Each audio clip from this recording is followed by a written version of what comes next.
ఓ అవతార పురుషుడా, లోకమును కాకుండా నిన్ను అర్థం చేసుకునేలా, లోక సంకల్పమును కాకుండా నీ సంకల్పమును అర్థం చేసుకునేలా నన్ను మలుచు.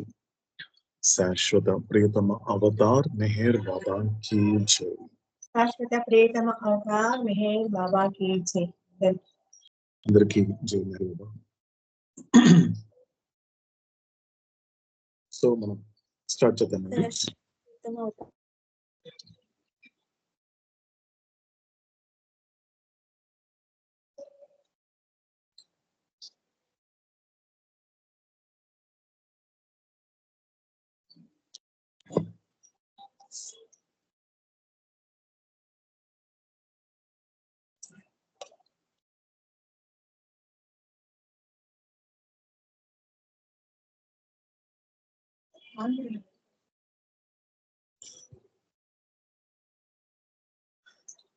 मज़ान से चुनो चरादम के बंदे मुकबिल, कबूल कर दे ज़ैन हर सुकान के सुल्तान गुफ्त, चुबिश नवी सुकान अहले दिल मगू के कतास, सुकान शनाज नाय दिल बरा कता इंजास, बंदे पीर मगोनम के जिजाहलम बरहन, पीरम्मा हर चेकुना ion Anayat बाशत.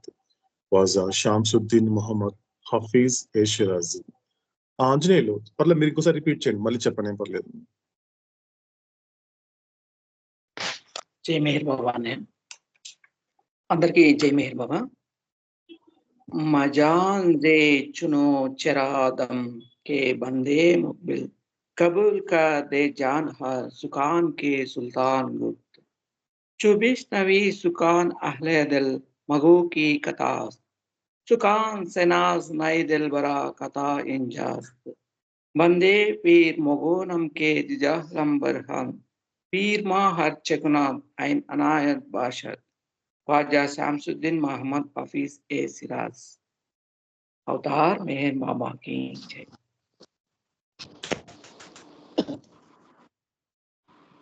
Befitting a fortunate slave, carry out every command of the master without any question of why and what.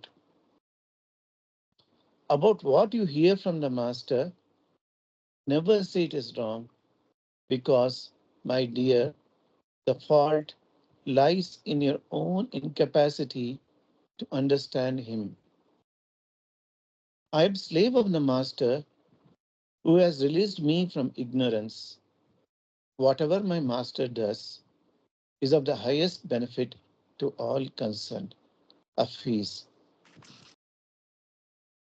Avatar Meher బాబాకి జై. ఎందుకు, ఏమిటి అను ప్రశ్నలు లేకుండా అదృష్టవంతుడైన బానిస వలె గురువు యొక్క ప్రతి ఆజ్ఞను పాలింపుము. గురువు నుండి వినిన దానిని ఎన్నడూ తప్పు అని అనకు. ఎందుకంటే గురువును అర్థం చేసుకోలేని నీ అసమర్థత ఎందే ఆ లోపం ఉన్నది. అజ్ఞాన బంధము నుండి నన్ను విముక్తుణ్ణి చేసిన గురువుకు నేను బానిసను. నా గురువు ఏమి చేసినను తత్సంబంధీకులందరికీ అది అత్యంత ప్రయోజనకారి అవుతుంది. మహమ్మద్ హఫీజ్.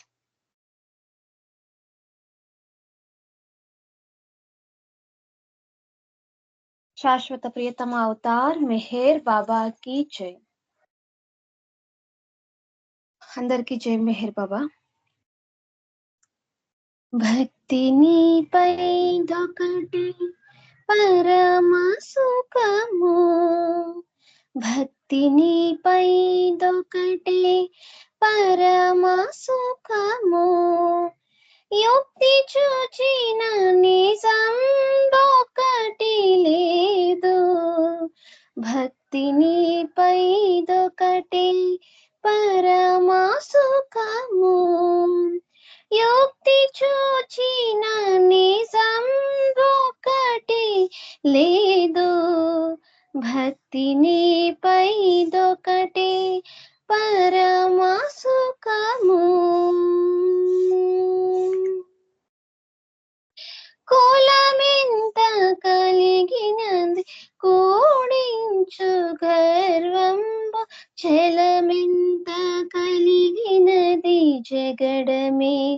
రేచు కులమెంత కలిగినది కూడించు గర్వంబు చలమెంత కలిగినది జగడమేరేచు తలపింత పెంచిన తగిలించు కోరికలు తలపింత పెంచిన తగిలించు కోరికలు ఎలమి విజ్ఞానంబు ఏమిట లేదు భక్తి నీపైదొకటి పరమ సుఖము యుక్తి చూచిన నిజం ఒకటి లేదు భక్తి నీపైదొకటి పరమ సుఖము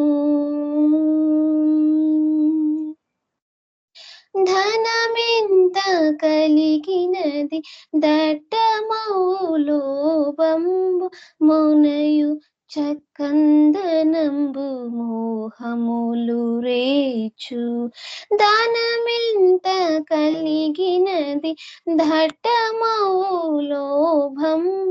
మునయు చకందనంబు మోహములు రేచు ఘన విద్య కలిగినను కప్పుపై పై మదము ఘన విద్య కలిగినను కప్పుపై భై మదము ఇనయగ పరమ పదమించుకయు లేదు భక్తి నీపైదొకటే పరమ సుఖము భక్తి నీపైదొకటే పరమ సుఖము యుక్తి చూచిన నిజం ఒకటి లేదు భక్తి నీపైదొకటే పరమ సుఖము తరుణులెందరు అయినా తాపములు సమకూడు సిరులెన్ని కలిగినను చింతలే పెరుగు తరుణులెందరు అయినా తాపములు సమకూడు సిరులెన్ని కలిగినను చింతలే పెరుగు ఇరవైన శ్రీ వెంకటేశ నిన్ను కొలువగా ఇరవైన శ్రీ వెంకటేశ నిన్ను కొలువగా పెరిగే ఆనందపు బెళకులికలేవు భక్తి నీపైదొకటే పరమ సుఖము యుక్తి చూచిన నిజం ఒకటి లేదు భక్తి నీపైదొకటే పరమ సుఖము యుక్తి చూచిన నిజం ఒకటి లేదు భక్తి నీపైదొకటే పరమ సుఖము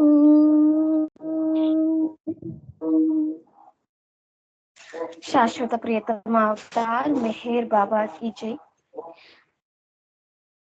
అందరికీ జై మెహర్ బాబా గీతల ద్వారా మనకు అన్నమయ్య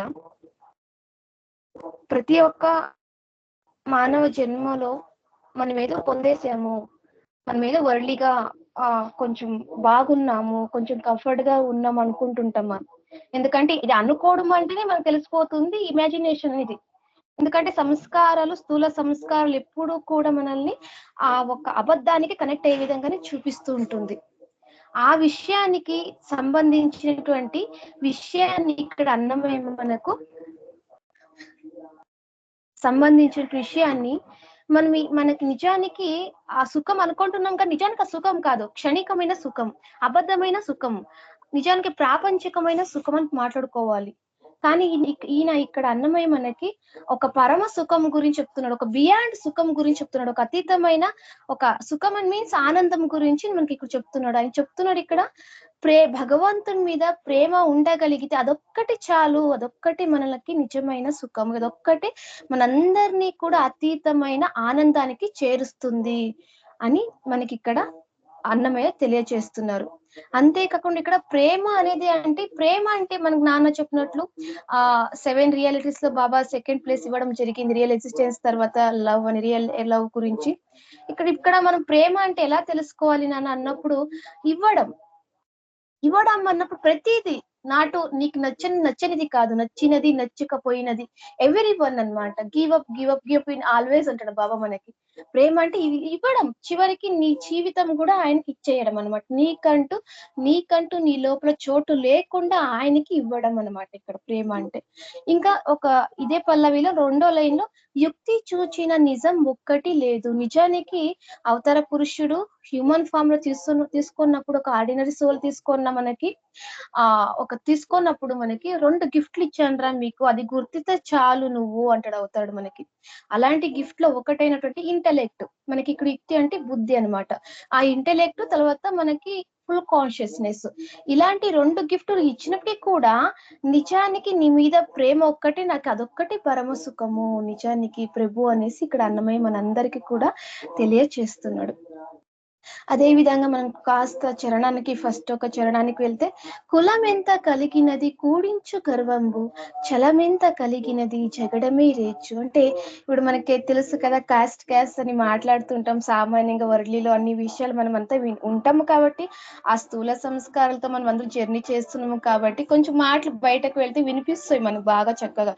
అంటే దాని నుంచి ఏమొస్తుందంటే మనకి ఆ గర్వం అనేది పెంచుతుంది అనమాట. ఆ కులం నుంచి మనకు గర్వం పెరిగిపోతుంటుంది. అదే విధంగా చలమని ఆవేశం అన్నమాట. ఒక మనిషికి ఆవేశమే అది ఒక పోట్లాటికి ఒక దావ్ తీస్తుంటుంది అనమాట. ఇక తలపెంట పెంచిన తగిలించు కోరికలు అన్నప్పుడు ఆలోచనలు, మనకి ఆ తలపులు మనకి వచ్చే కొద్ది ఏమైపోతుంటే కోరికలు ఒకటికి మనకి తగులుకుంటుంటాయి. ఒకటే చాలు అనుకోదు, మరొకటి తగులుకొని ఉంటుంటాయి. ఇలాంటిదా నిజానికి జ్ఞానం వైపు నడిపిస్తుందా, దీంట్లో ఎక్కడైనా జ్ఞానం ఉందా అనేసి మనకి ఇక్కడ అందరికీ కూడా అన్నమయ్య క్వశ్చన్ చేసినట్లుంది నాకు మాత్రము. అంటే ఆయన చెప్తుండేది నిజానికి పరమాత్ముడి మీద ఉండే ప్రేమ చాలు మనకి.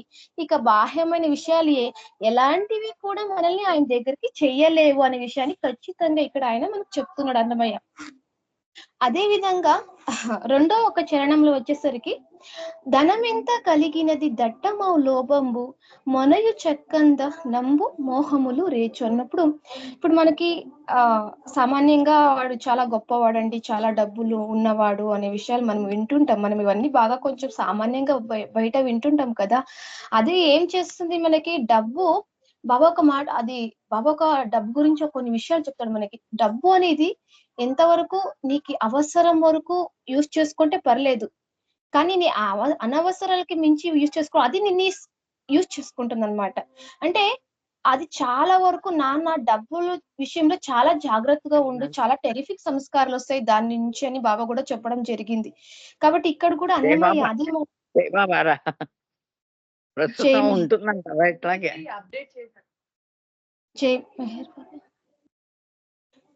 జై మెహర్ బాబా. ఒక 2వ చరణం తీసుకున్నప్పుడు డబ్బు మనం ఎంత కలిగిన ఉన్నా కూడా దాని నుంచి మనకి ఇంకా సంపాదించుకోవాలని అత్యాశ అనేది పెరుగుతుంది. లోభం అంటే అత్యాశ, ఇంకా కావాలి అనే ఒక ఆశ అనేది పెరుగుతుంది అంటాడు ఇక్కడ మనకు అన్నమయ్య.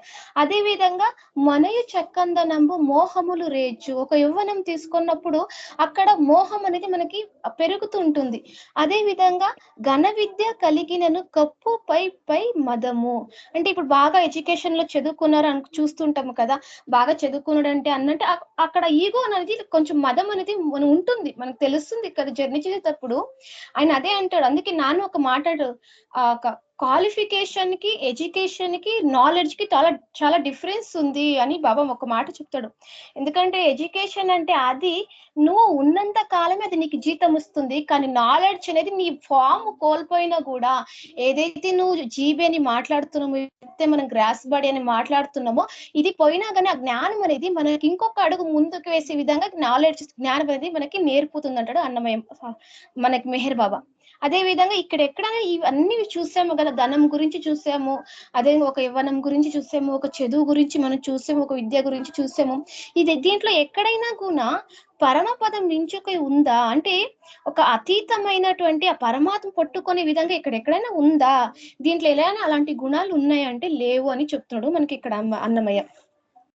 అదే విధంగా 3వ పల్లవిలో కూడా తరుణులెందరూ అయిన తాపములు సమకూడు సిరులెన్ని కలిగినను చింతలే పెరుగు అన్నప్పుడు, ఇప్పుడు సామాన్యంగా నాన్న మనకి W³ చెప్పడం జరిగింది కదా, దాంట్లో ఒకటి తీసుకున్నప్పుడు మెన్కి హుమెన్ కావచ్చు, హుమెన్ కి మెన్ కావచ్చు, మనం అలాగే తీసుకోవాలి, నాన్న అలాగే చెప్పాడు కాబట్టి.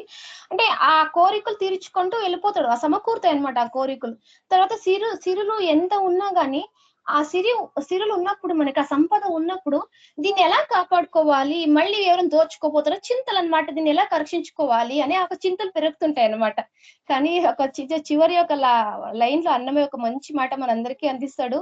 20న శ్రీ వెంకటేశ నిన్ను కొలువగా పెరిగే ఆనందపు వెళకులిక లేవు. అంటే ఇవన్నీ చూసినా కూడా నాకి ఎక్కడ గానీ ఆనందం లేదు, నాకు ఇవన్నీ కూడా క్షణికమైన ఒక బాహ్యానికి సంబంధించిన విషయాలు, కానీ నిజానికి అంతర్ముఖంగా సంబంధించిన విషయాలు అసలు ఒక్కటి కూడా లేదు అని చెబుతూ కూడా ఇక్కడ అన్నమయ్య నీ దగ్గర నేనుండి నిన్ను కొలువగా నిన్నే స్మరించుకోగా నిన్నే శరణు వేడగా నాలో ఏం జరుగుతుందో తెలుసా, నీ ఒక ఆనందం ఏదైతే అనంతమైన ఆనందం ఉందో ఆనందాన్ని నేను రోజు రోజుకి పెంచుకునే ఒక అవకాశం ఉంటుంది. అంతేకాదు ఒక సత్మార్గానికి, ఒక వెలుగు నాకు అజ్ఞానం నుంచి జ్ఞానం వైపు వెళ్ళడానికి ఒక అడుగు, ఒక బాటగా నాకు ఒక బాటగా సమసిద్ధం అవుతుంది అనేసి ఇక్కడ అన్నమయ్య చెప్తూ, అదే విధంగా దీనికి ఒక ఈయన సంకీర్తనకి మనకి తాతయ్య చెప్పినట్లు జలాలుద్దీన్ రూమి ఒక మాట ప్రేమ గురించి ఆయన ఒక మాట చెప్తాడు, అలా కనెక్ట్ చేస్తాడు అవుతాడు నాకు.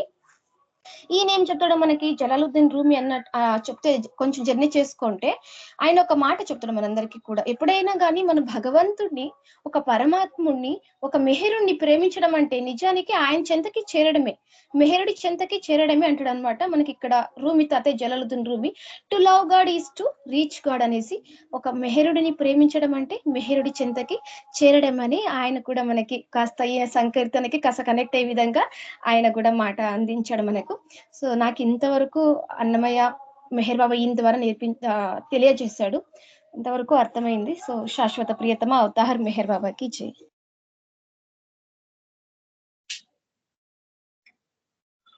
భక్తి నీపై ఒకటి పరమ సుఖము, యుక్తి చూచిన నిజం ఒక్కటి లేదు. అంటే ఈ పల్లవిలోని మనకి సమస్త ఒక ఆధ్యాత్మికతని అవతారుడు చెప్తున్నటువంటి అనేక విషయాల సారాంశాన్ని ఒక పల్లవిలో చెప్పేశాడు మనకి అన్నమయ్య. అంటే నువ్వు ఏ సుఖమైతే కోరుకుంటున్నావో ఆ సుఖానికి అతీతమైనటువంటి సుఖము పరమ సుఖము, అంటే ఒక రియల్ హ్యాపీనెస్, అంటే అది ఒక నిత్యంగా ఒక నిరంతరాయంగా ఉండేటువంటి సుఖం, అది పరమ సుఖము.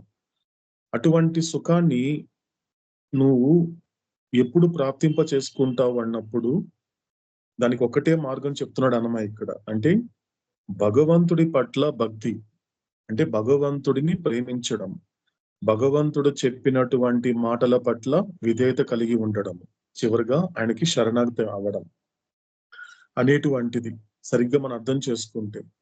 సో ఎప్పుడైతే నీ మీద ఒక్కటే ఇంకేం లేదు, వేరే వెతకుతాము పరమ సుఖాన్ని, ఈ యొక్క రియల్ హ్యాపీనెస్ ని వేరే మార్గం ద్వారా పొందుతాను అనే ప్రయత్నం చేశాను, కానీ అది నాకు ఎక్కడ కూడా కుదరలేదు అంటున్నాడు అన్నమయ్య. అంటే ఒక్కటే భక్తి నీపై ఇదొకటే, సో ఒకటే కాబట్టి. సో దాని తర్వాత ఏం చెప్తున్నాడంటే మనకి యుక్తి చూచిన నిజం ఒక్కటి లేదు. యుక్తి అంటే ఇక్కడ మనకి వివేకవంతమైన బుద్ధితో ఆలోచిస్తే ఒక్కటి కూడా, ఒక భగవంతుడు తప్ప మిగతావన్నీ కూడా భ్రాంతి. God alone is real, all else is illusion అనేది అవతార పురుషుడి యొక్క మాట. సో కాబట్టి యుక్తి చూస్తే అంటే నువ్వు ఒక వివేకవంతమైన బుద్ధితో గనక నువ్వు చూడగలిగితే, అంటే ఈ ప్రపంచానికి కావచ్చు నిన్ను నువ్వు కానీ చూసుకోగలిగితే ఇంతకు మించినటువంటి నిజం అనేది ఒక్కటి కూడా నాకు కనిపించటం లేదు. అంత ఎక్కడ చూసిన అబద్ధం తప్ప నిజం ఎక్కడ కనిపించటం లేదు అని చెబుతూ చివరిగా ఒక మాట చెప్తాడు ఇదే సంకీర్తనలో మనకి. ఎందుకంటే మిగతా అవన్నీ కూడా మీనాక్షి సో వివరణ ఇచ్చింది కాబట్టి. సో లాస్ట్ లో మనం తీసుకున్నప్పుడు 20న శ్రీ వెంకటేశ నిన్ను కొలువగా పెరిగే ఆనందము బెలకు ఇక లేవు. అంటే 20న అంటే ఏంటి? అతీతమైన, అంటే బుద్ధికి, సో నేను అనుకునేటువంటి ఊహలకి, సో నా ఆలోచనలకి అతీతంగా ఉన్నటువంటి ఓ భగవంతుడా, నేను కొలిచినప్పుడు అంటే ఏంటి?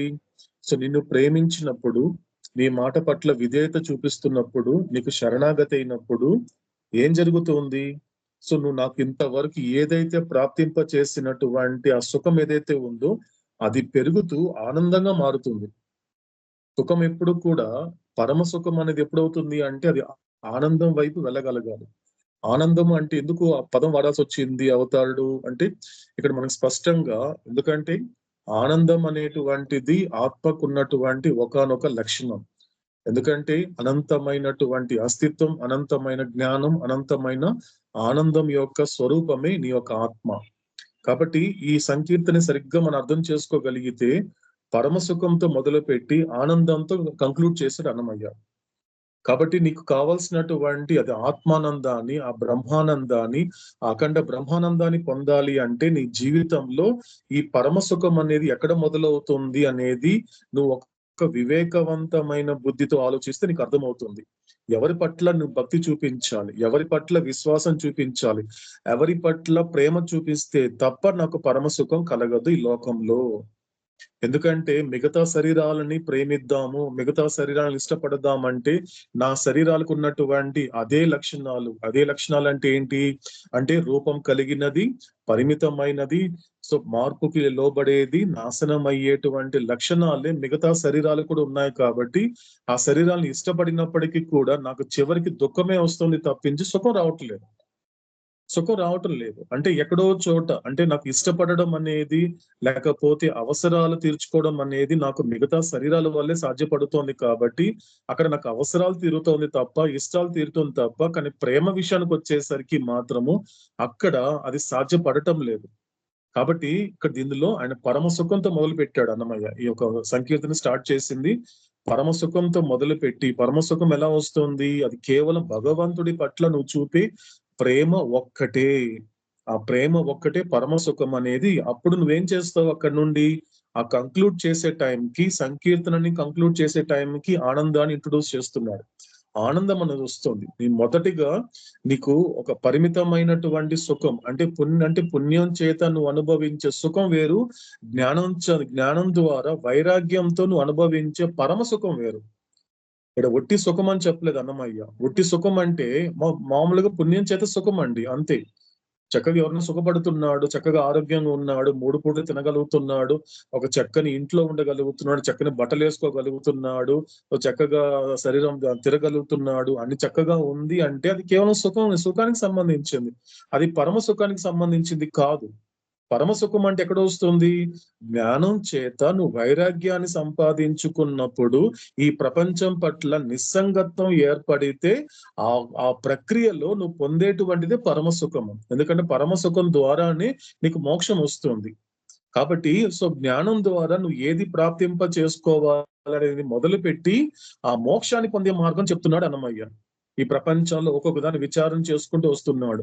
ఒక ధనం గురించి మాట్లాడాడు, లేకపోతే నువ్వు ఎడ్యుకేషన్ గురించి మాట్లాడాడు, తర్వాత క్యాస్ట్ అండ్ క్రీడ్ గురించి మాట్లాడాడు, తర్వాత ఆలోచనలు ఎలా ఉంటుంది, ఒక స్త్రీల పట్ల ఉన్నటువంటి పురుషులకు ఉండే మోహం గురించి మాట్లాడాడు, తర్వాత ఈ ప్రపంచంలో ఉన్నటువంటి ప్రాపంచిక సంపద గురించి మాట్లాడాడు. సో దానివల్ల ఏం జరుగుతుంది? ఎక్కడైనప్పటికీ నీకు ఎంత ఉన్నప్పటికీ, ఎందుకంటే ఫర్ ఎగ్జాంపుల్ సిరులెన్ని కలిగినను చింతలే పెరుగు. ఎందుకంటే నీకు సిరులు అనేటువంటిది, ఎందుకంటే మన గతంలో మనకి అవతాడు చెప్పింది ఏంటి? ప్రపంచంలో ఆధ్యాత్మికతగా పిలువబడేటువంటి దాంట్లో ఆ ప్రక్రియలో ఏం జరుగుతోంది అన్నప్పుడు లేనిది పొందాలి, పొందిందాన్ని కాపాడుకోవాలి. ఇతను సిరులు రానంత వరకు ఒక రకంగా చింతించేవాడు, నాకు సిరులు కావాలి అన్నాడు. సిరులు వచ్చినప్పుడు ఏం చేస్తున్నాడు? ఆ సిరులు ఎలా కాపాడుకోవాలనేటువంటి చింత వచ్చేస్తుంది. ఈ పదం స్పష్టంగా వాడుతున్నాడు. సిరులెన్ని ఎన్ని కలిగినను చింతలే పెరుగు. అంటే దీన్ని బట్టి ఇక్కడ ఏం చెప్తున్నాడు, సిరులు అవసరం లేదని కాదు, ఒక పరిమితి, ప్రతి దానికి ఒక లిమిటేషన్ ఉంటుంది. నువ్వు సంపాదించే డబ్బుకి, నువ్వు సంపాదించే పేరుకి, నీకు కావాల్సినటువంటి ఒక సర్కిల్ కి, ప్రతి దానికి ఒక లిమిటేషన్ ఉంటుంది. ఎందుకంటే నీ శరీరానికి ఒక లిమిటేషన్ ఉంది. నువ్వు ఎందుకంటే ఎల్లకాలం ఉండిపోవు ఈ లోకంలో. ఈ లోకానికి నువ్వు వచ్చింది ఉండడానికి తప్ప ఉండిపోవడానికి కాదు అనేటువంటి అవతారుడు ఎప్పుడు మనకి గుర్తు చేస్తూనే ఉంటాడు. కాబట్టి లోకానికి నువ్వు వచ్చింది ఉండిపోవడానికి కాదు, ఉండి పని పూర్తి చేసుకోవడానికి వచ్చావు. ఆ ఉద్దేశం కోసమే, ఆ ఉద్దేశం నిమిత్తం కోసమే నేను నీకు శరీరం అనే మాధ్యమం ఇచ్చాను. మీడియం అనే పదం వాడాడు. కాబట్టి పరమసుఖంతో మొదలుపెట్టినటువంటి సంకీర్తన చివరికి వచ్చేసరికి ఆనందంతో కంక్లూడ్ చేస్తున్నాడు. సో కాబట్టి ఆ పరమసుఖాన్ని పొందుతున్నప్పుడు అలా పెరుగుతూ అది ఎక్కడికి దారి తీసింది, ఆనందానికి దారి తీసింది. అది ఎటువంటి ఆనందం అంటే బెలకు లికలేవు. బెలకు అంటే చలనం లేని, కదలిక లేని, ఎలా అంటే స్థిరమైనటువంటి ఆనందం. అది ఆత్మకి సంబంధించిన ఆనందం. అది దేహాలకి సంబంధించింది కాదు, ఆత్మకి సంబంధించింది. ఎందుకంటే ఆత్మ ఎటువంటి స్థిరత్వంగా ఉందో, ఆత్మ ఎలాగైతే నిత్యంగా ఉందో అటువంటి ఆనందమే ఇటువంటి భగవంతుడి ద్వారా, పరమసుఖం ద్వారా నువ్వు పొందబోయేటువంటి ఆనందము అనేది మనకి ఈ విధంగా మనకి అన్నమయ్య ఈరోజు మీనాక్షి ద్వారా మనము ఆలకించడం జరిగిందండి. ఓకేనండి. సో ఇక మనకి అవతార పురుషుడైనటువంటి మెహర్ బాబా భగవంతుడిగా మాట్లాడుతూ అందిస్తున్నటువంటి గాడ్ స్పీక్స్ అనేది గత 98 రోజుల నుండి కొనసాగుతోంది. ఇంతవరకు మనకి గత వారం మనకి పూర్తిగా అవతారుడు మొదటి భాగమైనటువంటి చైతన్య స్థితుల్ని సో ఏ విధంగా page by page and para by para అంటే ప్రతిదీ అంటే ప్రయాణం చేస్తున్నప్పుడు, ఎందుకంటే గాడ్ స్పీక్స్ అనేటువంటిది జర్నీ చేస్తున్నప్పుడు అంటే ఆ పేజ్కి వచ్చినప్పుడు ఆ పేరాలో అంటే ఆ పేజ్ లో ఆ పేరా ద్వారా నాకు ఏం అవుతాడు, నాకు ఏం చెప్తున్నాడు అనేటువంటి క్లారిటీ అనేది మనకి గత వారం అవతాడు ఇవ్వడం జరిగింది. అంటే ఆ స్టేట్స్ ఆఫ్ కాన్షియస్నెస్ లో ఏ పేరా అంటే ఆ పేజ్ లో ఏ పేరా నుండి ఏ పేరా వరకు దేని గురించి మాట్లాడుతున్నాడు అనేది మనకి స్పష్టంగా గత వారం మనకి కంప్లీట్ చేయడం జరిగింది అవతాడు రివిజన్ చేస్తూ. సో ఈ రోజు కూడా మనకి second part. So second part తీసుకుంటే the initial urge, the journey of evolving consciousness, ఆది ప్రేరణ వికసిస్తున్నటువంటి చైతన్య ప్రయాణము. ఇది రెండో భాగం యొక్క అవతాడు మనకి స్టార్ట్ చేసింది. సో ఈ రోజు మనకి సేమ్ యాజ్ ఇట్ ఈస్ గాని గత వారం మనకి అవతాడు అందించినట్లు గాని ఈ రోజు కూడా సేమ్ అలాంటిది రివిజన్ ఉంటుంది. సో ఫస్ట్ మనకి సెకండ్ పార్ట్ ఓపెన్ చేసుకుంటే ఒకసారి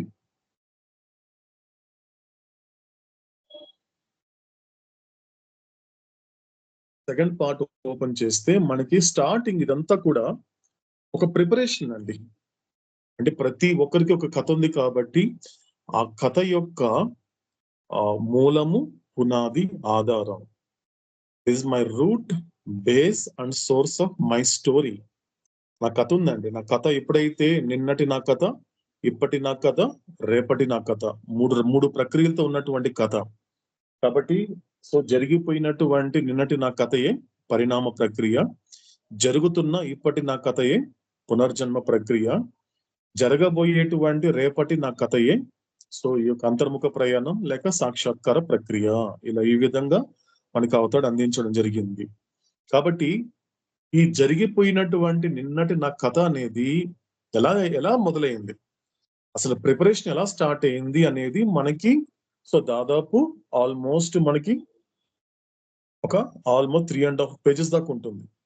అంటే ఆల్మోస్ట్ మనకి 3.5 pages అంటే 8th page నుంచి స్టార్ట్ చేసే అవతారుడు అసలు ఎలా స్టార్ట్ అయ్యింది. నువ్వు క్రియేషన్ లోకి రావడానికన్నా ముందు, ఒక ఫామ్ అనే దాంతో అసోసియేట్ అవడానికన్నా ముందు ఏం జరిగింది, ఒక ప్రిపరేషన్, ఒక సంసిద్ధత. అంటే నా కథ యొక్క మూలము, పునాది మరియు ఆధారమైనటువంటి నేనెవరు అనే ఆది ప్రేరణతో ప్రారంభమైనటువంటి నా ప్రయాణము. నా కథ యొక్క మూలము, పునాది మరియు ఆధారమైనటువంటి నేనెవరు అనే ఆది ప్రేరణతో ప్రారంభమైన నా ప్రయాణము మరియు దృష్టిలోనికి ప్రవేశించడానికి ముందు పరమాత్మ చేత జరిపించబడినటువంటి సంసిద్ధత, ఒక ప్రిపరేషన్. ఏం జరిగింది అంటే క్రియేషన్ లోకి ఒక ఫామ్ తో అంటే అసోసియేట్ అవడంతో మొదలు పెట్టాల్సినటువంటి వైండింగ్ ప్రాసెస్ కి సంబంధించినటువంటి ఆ జర్నీ, ఆ కథ అనేది ఎప్పుడైతే ఆ ప్రయాణం మొదలైంది అనేటువంటి దానికి సంబంధించింది ఈ ప్రిపరేషన్ అంతా కూడా మనకి ఒక 3.5 pages లో మనకి అవతాడు అందించడం జరిగింది. సో ఇక్కడ మనకి అవతాడు స్టార్టింగ్ ఏం చెప్పాడు మనకి అన్నప్పుడు, ఈ రోజు ఇప్పుడు మనము ఒక ఎరుక లేని ఆత్మ గురించి ఆలోచించడము స్టార్ట్ చేద్దాము. సో దేని గురించి ఆలోచిద్దాము? ఒక ఎరుక లేని ఆత్మ. ఎరుక లేని ఆత్మ అంటే ఏంటి ఇక్కడ అంటే అసలు ఏమీ లేదు, ఒకటి మాత్రమే, అలా అలా ఎరుక లేకుండా ఉంది ఆత్మ, అంతే. అంటే ఏమీ లేదు అంటే ఇక్కడ ఏం జరిగింది అక్కడ అంటే ఎప్పుడైతే ఎరుక లేకుండా ఒక ఆత్మ ఉన్నప్పుడు అది ఆదిలో, కాబట్టి ఆ ఆత్మకి ఏముండదు, రెండు ఉండదు. ఒకటి సంస్కారాలు లేవు, రెండోది ఆ చైతన్యము లేదు. చైతన్యం లేదు, రెండు లేదనమాట. ఎందుకు అది లేదు అన్నప్పుడు ఈ యొక్క స్టేజ్ లో, ఈ స్థితిలో ఏం జరుగుతుంది అన్నప్పుడు, ఎప్పుడైతే సంస్కారాలు లేదని ఒక మాట చెప్పినప్పుడు, ఇక్కడ బాగా అబ్జర్వ్ చేస్తే లైన్ లో మనకు అవుతాడు లాస్ట్ వచ్చినటువంటి ఇంప్రెషన్ గురించి మాట్లాడుతున్నాడు. అదే విధంగా ఫస్ట్ అయినటువంటి కాన్షియస్నెస్ గురించే మాట్లాడుతున్నాడు. అబ్జర్వ్ చేద్దామండి. ఎందుకంటే ఈ రెండు కూడా లైక్ ఎలా అంటే ఒక రైల్వే ట్రాక్ కి ఒక రెండు వైపులా ఉన్నటువంటి ఒక రెండు చెరువు వైపు ఉన్నటువంటివి రెండు కూడా. ఎందుకంటే ఇక్కడ ఎక్కడ కూడా బైండింగ్స్ గురించి మాట్లాడలేదు, ప్లేన్స్ గురించి మాట్లాడలేదు, అదే విధంగా వర్డ్స్ గురించి మాట్లాడలేదు. ఎందుకంటే ఈ రెండింటి గురించే మాట్లాడుతున్నాడు అవుతాడు. ఎందుకంటే కంప్లీట్ గా కాన్షియస్నెస్ అనేది పూర్తిగా దేని మీద ఆధారపడి ఉంటుంది? ఆ కాన్షియస్నెస్ గా అనేటువంటిది పూర్తిగా సంస్కారాల మీదనే ఆధారపడి ఉంటుంది. సో సంస్కారాలు అనేది నీకు చెబితే తప్ప, ఇప్పుడు అవతారుడు చోట ఒక మాట అంటాడండి.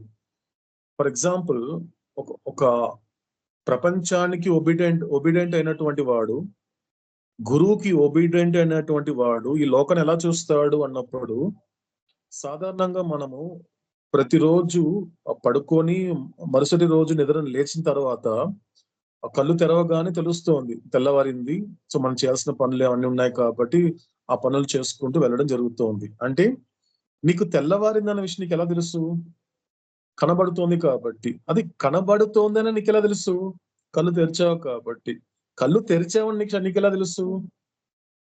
ఇదంతా ఎవరు చెప్తున్నారంటే, అసలు నిన్ను నిద్ర లేపింది ఎవరు?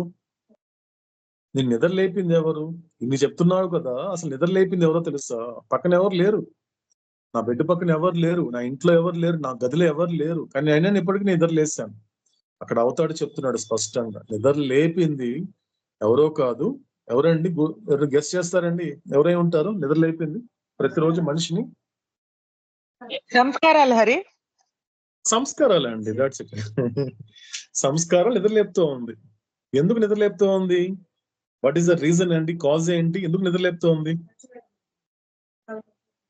ఖర్చు చేయడానికి, తన సంస్కారాలు ఖర్చు అవ్వాలి కదా. ఎగ్జిస్ట్ అయినటువంటి సంస్కారాలు ఏవైతే ఉన్నాయో, ప్రోగు చేసుకున్న సంస్కారాలు ఏవైతే ఉన్నాయో, ఒరే లేవరా వచ్చి నన్ను ఖర్చు పెట్టు అని విలపిస్తుంది అన్నాడు అవుతాడు. సంస్కారాలు విలపిస్తుంది అంటండి. ఆ లైన్ చూడండి.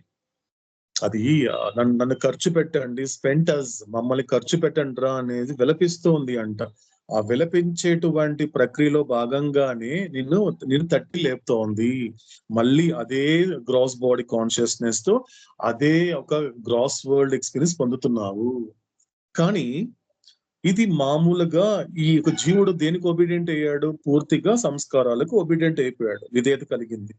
కానీ గురువుకి విధేయత కలిగిన వాళ్ళకి, అంటే ఇప్పుడు ఫర్ ఎగ్జాంపుల్ ఈ ఆర్డినరీ హ్యూమన్ బీయింగ్స్ ఎవరైతే ఉన్నారో, మోస్ట్ సోల్స్ గురించి చెప్పాడు, ఇలా అలా తట్టి లేపుతున్న ప్రతిసారి అంటే అది ఏం జరుగుతోంది అంటే, ప్రతిసారి అది చెప్పినట్లు నువ్వు నడుచుకుంటున్నంత వరకు అక్కడ నీకు జరిగే విషయం ఏంటో తెలుసా? నువ్వు గమనించని విషయము, నీకు అర్థం కాని విషయం ఏంటో తెలుసా? అక్కడ సంస్కారాలు బలపడుతుంది.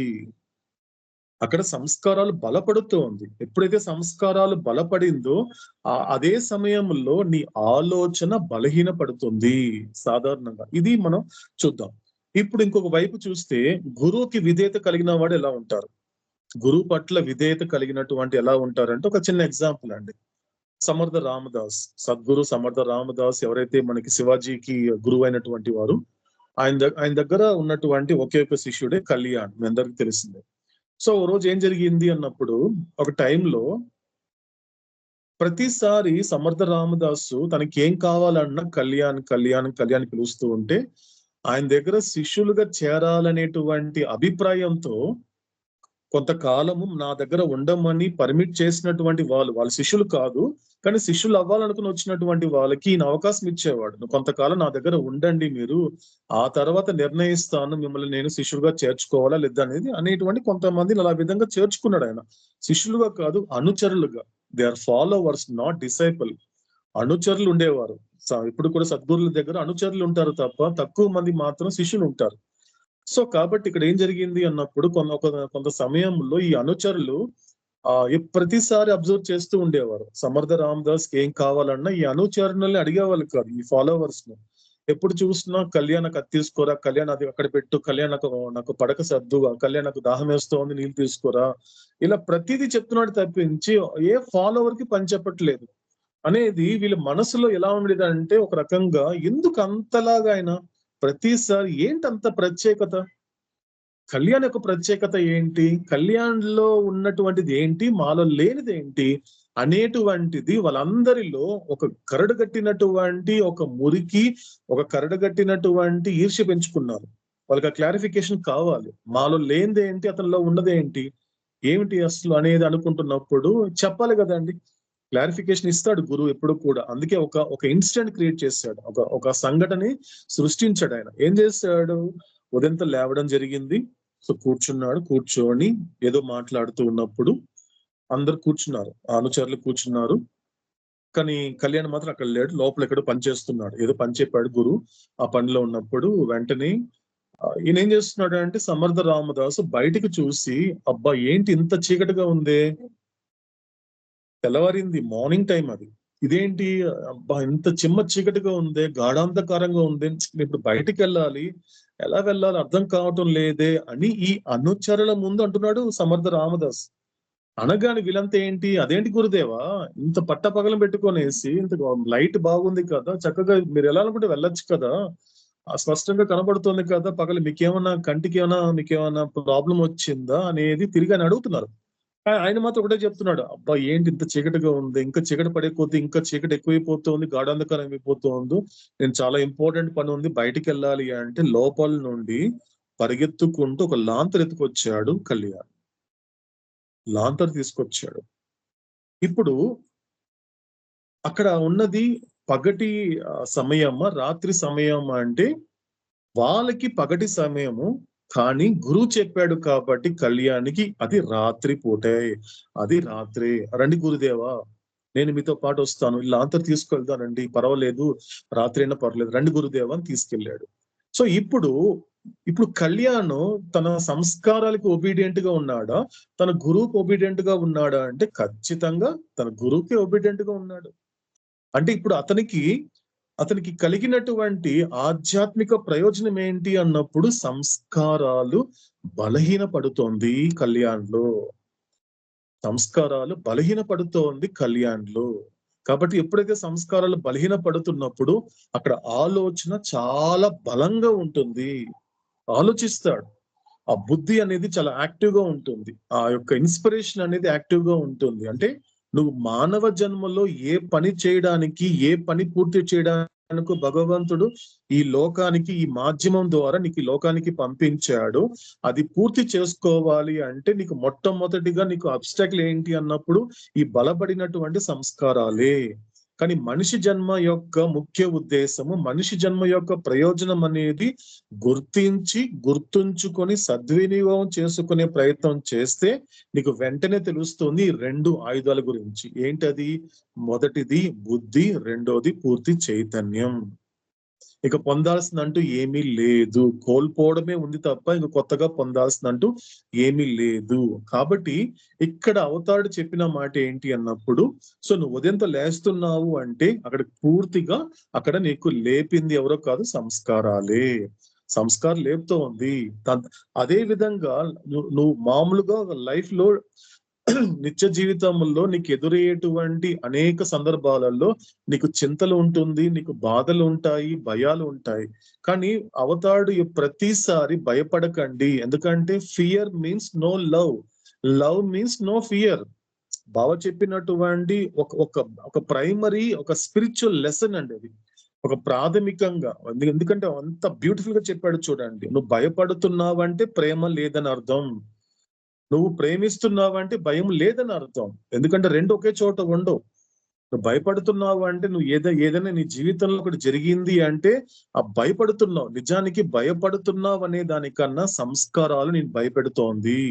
ఇది జరిగింది కాబట్టి తర్వాత ఫ్యూచర్ లో ఏమైపోతుంది, గతంలో జరిగినటువంటి నష్టమే మళ్ళీ మనకి భవిష్యత్తులో జరుగుతుందా? ఎందుకంటే అవతారుడికి సంస్కారాలకి తేడా ఏంటి అంటే, అవతారుడికి విధేయుడవడం వలన కలిగేటువంటి ఆధ్యాత్మిక ప్రయోజనం ఏంటి, సంస్కారాలకి విధేయత కలగడం వలన నీకు కలిగే ఆధ్యాత్మిక నష్టం ఏంటి అన్నప్పుడు, అవతారుడు చెప్పినట్లుగా, గురువు చెప్పినట్లుగా, గురువు మాటలకి గనుక విధేయత గలగా పాటించగలిగితే ఆ వ్యక్తి ఎల్లప్పుడూ ప్రజెంట్ లోనే ఉంటాడు. ఇది ఎప్పుడు మనకు అవతారుడు చెప్తుంటాడండి, ప్రజెంట్ లో ఉంటాడు. కానీ సంస్కారం ఏం చేస్తుంది, సాధారణంగా ఒక మనిషి వరి అవుతున్నాడు, ఒక మనిషి చింతిస్తున్నాడు అంటే అతడు ఖచ్చితంగా ప్రస్తుతంలో లేడు, ప్రజెంట్ లో ఉండడండి. బాగా ఎవరికి వాళ్ళు విచారణ చేసుకుంటే చాలండి అవతాడు యొక్క ఈ మాటని. సో ఎవరికి వాళ్ళు విచారణ, ఎక్కడైనా వర్రీ అవుతున్నాను అంటే ఒకటి ఏం జరుగుతుంది, పాస్ట్ గతంలో ఎక్కడో చోట లాక్ అయిపోతాడు. రెండో పొరపాటు ఏంటి అంటే భవిష్యత్తులోకి పరిగెత్తుతాడు. అంతే తప్ప, అందుకే అవతాడు చెప్పాడు, మీరు నడవడం మర్చిపోయారు అన్నాడు అవతాడు ఒక చోట. మీరు నడవడం మర్చిపోయారు. ఒకటి పరిగెత్తడము, లేకపోతే ఒక చోట పడుండడం, రెండే జరుగుతున్నాయి. గతంలో పడున్నారు, మీరు గతంలో లాక్ అయిపోయారు. గతంలో అది జరిగింది కాబట్టి దాన్ని తలుచుకుంటూ దాన్ని క్యారీ చేసుకుంటూ ప్రెసెంట్ ని నువ్వు ఎంజాయ్ చేయలేకపోతున్నావు. ఇంకొకటి ఏం చేస్తుంది, సంస్కారాలు భవిష్యత్తులోకి పరిగెత్తలా చేస్తుంది, భవిష్యత్తు గురించి భయపడేలా చేస్తుంది. ఇదే విషయాన్ని మనకి రమణ మహర్షి ఒక మాట చెప్పినప్పుడు, భవిష్యత్తులో నా పరిస్థితి ఏంటి భగవాన్ అన్నప్పుడు, ప్రస్తుతం గురించి నువ్వు ఆలోచించు, భవిష్యత్తు సంగతి భవిష్యత్తు చూసుకుంటుంది అన్నాడు ఆయన. Future will take care of it self అన్నాడు. సో భవిష్యత్తు పని భవిష్యత్తు చూసుకుంటుంది, కానీ గతం జరిగిపోయింది కాబట్టి ప్రస్తుతం నువ్వు ఎలా ఉన్నావు, ప్రస్తుతాన్ని ఆ మూమెంట్ ని ఎంజాయ్ చేసే ప్రయత్నం చేయంటారు గురువులు. అవతాడు అదే చెప్తున్నాడు. కాబట్టి సంస్కారాలు అనేది ఇంపార్టెంట్. నా కథకి ఇప్పుడు నా యొక్క కథ యొక్క మూలము, పునాది, ఆధారము ఏమిటి అన్నప్పుడు మొట్టమొదటిగా నాకు గుర్తు రావాల్సింది ఏంటి, నేనెవరు అనేటువంటి ఒక ఆది ప్రేరణతో ప్రారంభమైన నా ప్రయాణము. కాబట్టి నా ప్రశ్న ప్రారంభమైంది, దానితోనే స్టార్ట్ అయింది, కానీ ఆ కొనసాగింపు మాత్రం సంస్కారాలతో జరిగింది. ఈ లైన్ కొద్దిగా అర్థం చేసుకుందామండి, ఈ పాయింట్ మాత్రం. ఎలా మొదలైంది నా కథ అంటే, ఎలా మొదలైంది, ఈ ప్రశ్నతోనే మొదలైంది. ఈ రియల్ క్వశ్చన్ తోనే స్టార్ట్ అయింది నా జర్నీ. నా కథ మొదలైంది మాత్రము ఈ యొక్క నేనెవరు అనే ప్రశ్నతోనే మొదలైంది. కానీ సినిమా జరగాలి కదండి, సినిమా కొనసాగాలి కదండి, సినిమా కొంచెం ముందుకెళ్ళాలి అంటే డెఫినెట్ గా దానికి ఉన్నటువంటి ఒక డ్రైవింగ్ ఫోర్స్ ఏంటి అన్నప్పుడు అదే సంస్కారాలు అన్నాడు అవుతాడు. కాబట్టి నడపాలి అన్నప్పుడు నీకు సంస్కారాలు కావాలి, ఖచ్చితంగా కావాలి. కాబట్టి ఎందుకంటే ఇదంతా కూడా ఇప్పుడు సంస్కారాలు కావాలి అంటున్నాడు అవుతాడు. ఎక్కడ జరిగిపోయిన నిన్నటి నా కథలో, కానీ ఇప్పుడు మాత్రం జరుగుతున్న ఇప్పటి నా కథలో మాత్రము సంస్కారాల అవసరం తగ్గించు. మొదటిదేంటి, పరిణామ ప్రక్రియ ఏం చెప్పాడు, అక్కడ సంస్కారాల అవసరము చాలా ఇంపార్టెంట్, అక్కడ అవసరము. ఇక్కడికి వచ్చి రీఇన్కార్నేషన్కి వచ్చేసరికి మాత్రము దాన్ని నువ్వేం చెయ్యాలి, పూర్తిగా దాన్ని ఖర్చు పెట్టుకోవాలి. పూర్తిగా ఇది బాగా అర్థం చేసుకోవాలండి. పూర్తిగా ఖర్చు పెట్టుకోగలిగితే సంస్కారాలని అది ఏం చేస్తుంది, అది తర్వాత నీ యొక్క ఇన్వల్యూషన్ ప్రాసెస్ కి దారి తీస్తుంది. అక్కడ నీకు సంస్కారాలు తగ్గుదల ఉంటుంది. ఎందుకంటే సాధారణంగా ఒక అవగాహన రాహిత్యంతో మాట్లాడే కొన్ని మాటలు ఎలా ఉంటాయంటే, ఒక వ్యక్తిని చూస్తున్నప్పుడు ఆ వ్యక్తి చాలా సఫర్ అవుతున్నాడు కాబట్టి ఓహో అతనికి సంస్కారాలు తగ్గుతోంది అని చెప్పినా, అది కూడా ఒక రకంగా చెప్పాలి అంటే according to Meher Baba it's wrong. అదే విధంగా ఒక వ్యక్తి చేయకూడని పనులు చేస్తున్నప్పుడు ఇతని సంస్కారాలను పెంచుకుంటున్నాడండి. అలాంటి పనులు చేయకూడదు కదండి. అంతమందిని అన్యాయం చేస్తున్నాడే, అంతమందిని ఇబ్బంది పెడుతున్నాడే, అతడు సంస్కారాల్ని పెంచుకుంటున్నాడు. ఇది కూడా రాంగ్ స్టేట్మెంట్. ఇక్కడ తగ్గడం అనేది రాంగ్ స్టేట్మెంటే, ఇక్కడ పెరగడం అనేది రాంగ్ స్టేట్మెంటే. ఎందుకంటే ఇక్కడ బాగా అర్థం చేసుకోవాల్సిన విషయం ఏంటి అన్నప్పుడు, పెరగడం అనేటువంటి ఇంక్రీజింగ్ ఆఫ్ సంస్కారస్ అనేది ఏదైతే ఉందో అది కేవలము it applicable to one and only evolution process. అది కేవలము దేనికి సంబంధించింది? సంస్కారాల పెరుగుదల అనేది కేవలము పరిణామ ప్రక్రియలోనే జరుగుతుంది up to first human form వరకు. మొట్టమొదటి మానవ జన్మ తీసుకునేంత వరకు ఈ సంస్కారాల పెరుగుదల ఉంటుంది. అదే విధంగా ఎప్పుడైతే పునర్జన్మ ప్రక్రియ నుండి ఎవరైతే ఇన్వల్యూషన్ ప్రాసెస్ స్టార్ట్ చేశారో వాళ్ళకి మాత్రం సంస్కారాలు తగ్గుతుంది. కాబట్టి సో జరిగిపోయినటువంటి నిన్నటి నా కథలో సంస్కారాలు పెంచుకోవడం జరిగింది. సో జరగవలసినటువంటి రేపటి నా కథలో సంస్కారాల తగ్గుదల తగ్గుతుంది. మరి ఇప్పుడు ఇక్కడేం జరుగుతోంది? ఇప్పటి నా కథలో ఈ పునర్జన్మ ప్రక్రియలో ఏం జరుగుతుంది అంటే ఇక్కడ రెండే జరుగుతున్నాయి అంటాడు అవుతాడు. రెండు జరుగుతాయి. ఒకటేంటి? గతంలో ప్రోగు చేసుకున్న సంస్కారాలని ఖర్చు పెట్టుకోవడము, ఇంకొకటి ఏంటి? కొత్త సంస్కారాలని ప్రోగు చేసుకోవడము. ఇదే జరుగుతోంది ఈ ప్రపంచంలో, అంటే ఈ ప్రాసెస్ లో, ఈ ప్రక్రియలో, ఇప్పటి నా కథలో.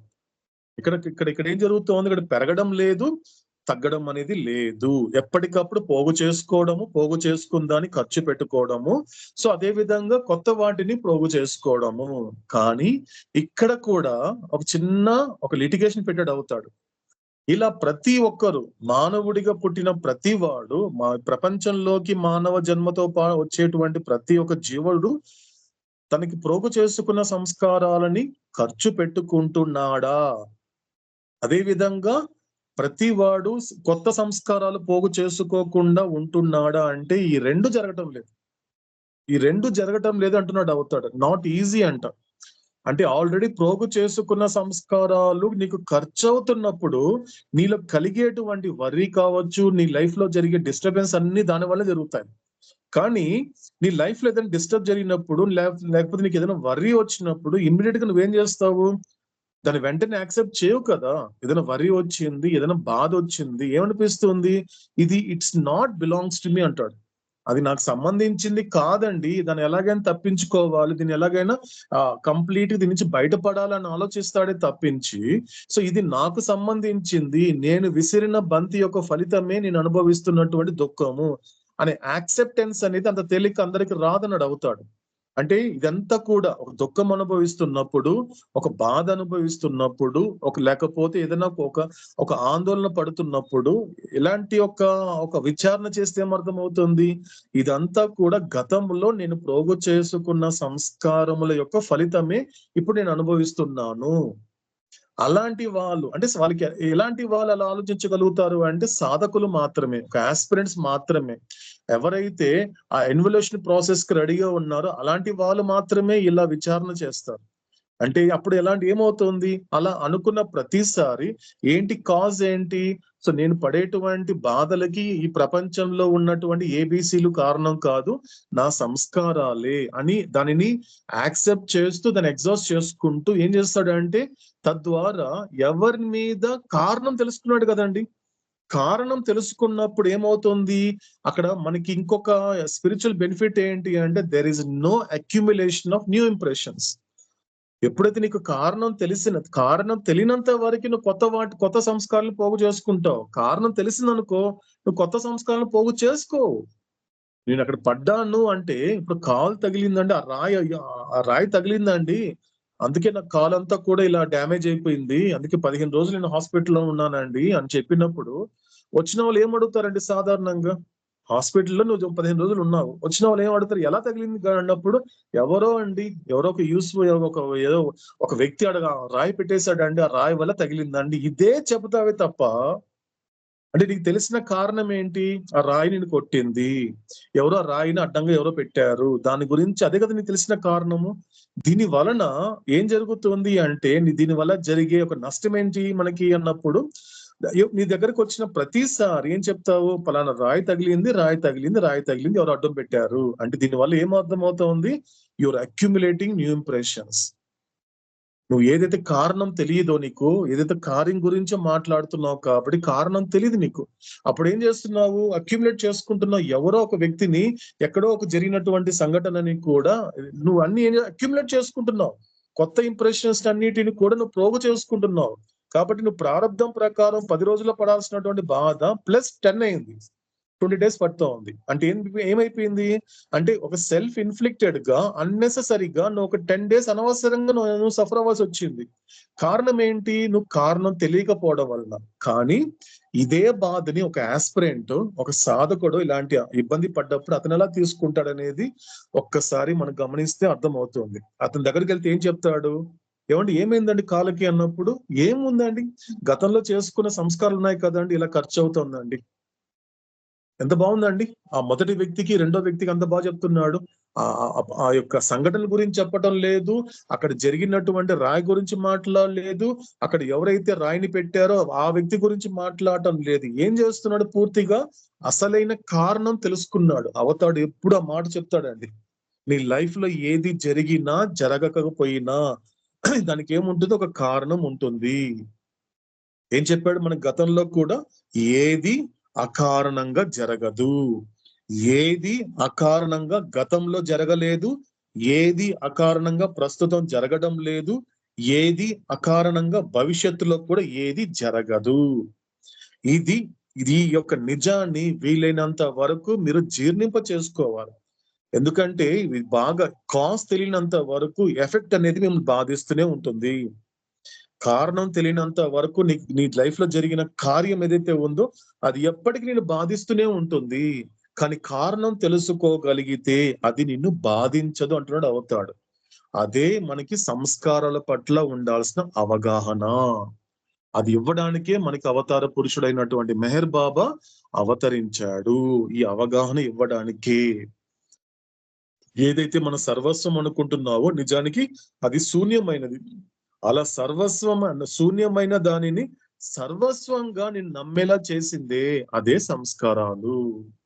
కాబట్టి మొత్తానికి నా కథ మొదలైంది మాత్రము ఈ ప్రశ్నతో, నేనెవరైన ప్రశ్నతో, కానీ కదలిక మొదలైంది మాత్రము, ఈ కొనసాగింపు మాత్రము సంస్కారాల వల్ల జరిగింది అని మనకి స్టార్టింగ్ లో చెప్పడం జరిగింది. అన్నిటికీ ముఖ్యమైనది ఈ సంస్కారాలే.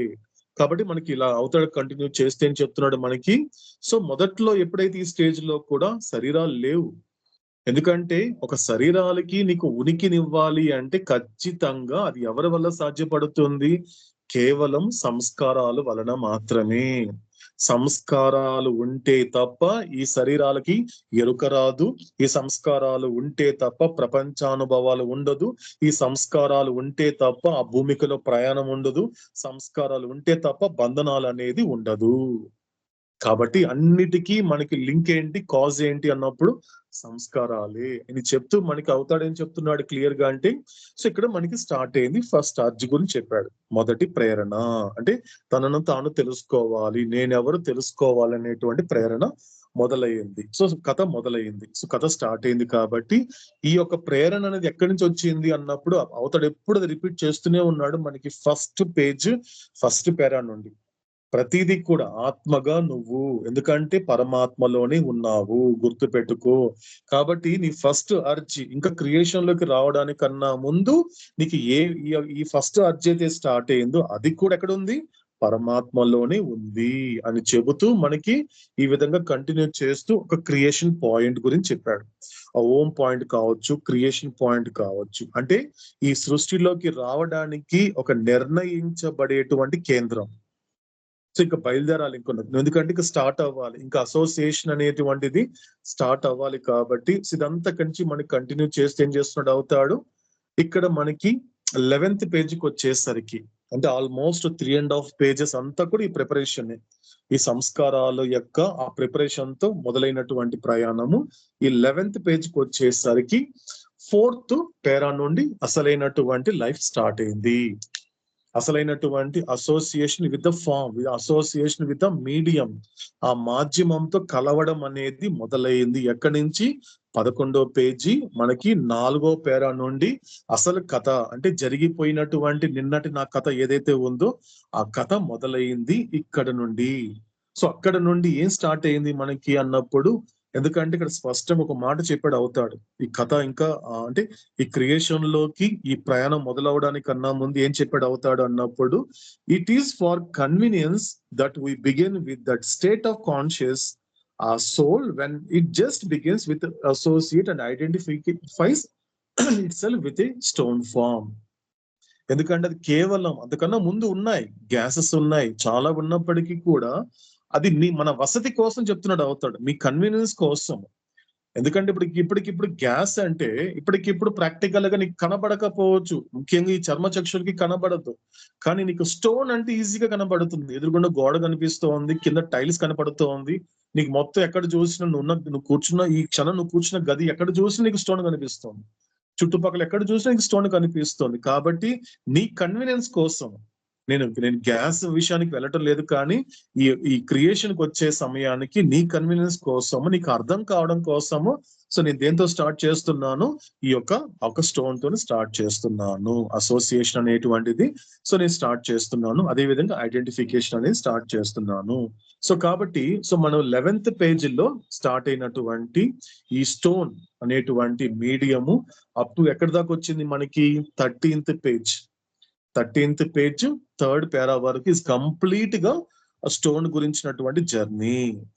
ఆ స్టోన్ అనేటువంటి మీడియం లోకి నేను అసోసియేట్ అయినప్పుడు, ఐడెంటిఫై అయినప్పుడు ఆ సంస్కారాస్ అనేది ఎంత వరకు పెంచుకున్నాను, అట్ ద సేమ్ టైం ఏం చేశాను, నా యొక్క చైతన్యం కూడా వికసింప చేసుకున్నాను, నా కాన్షియస్నెస్ ని ఎవాల్వ్ చేసుకున్నాను. ఎందుకంటే ఇక్కడ అంతా జరిగింది అదే పరిణామ ప్రక్రియలో జరిగిపోయిన నిన్నటి నా కథలో ఏం చేశాను, ఒక రెండు వైపులా ఏం జరుగుతోంది, సంస్కారాలు పెంచుకుంటున్నాను, మరోవైపు ఈ చైతన్యాన్ని వికసింప చేసుకుంటున్నాను. ఈ రెండు వైపులా చూస్తున్నప్పుడు మీరు సరిగ్గా చూస్తే ఒక గుప్పిట్లో వస్తుందండి, మన గుప్పిట్లో వచ్చే గ్రిప్ లో వచ్చేలా ఉంటుంది అవుతాడు చెప్పినటువంటి ఈ మాట.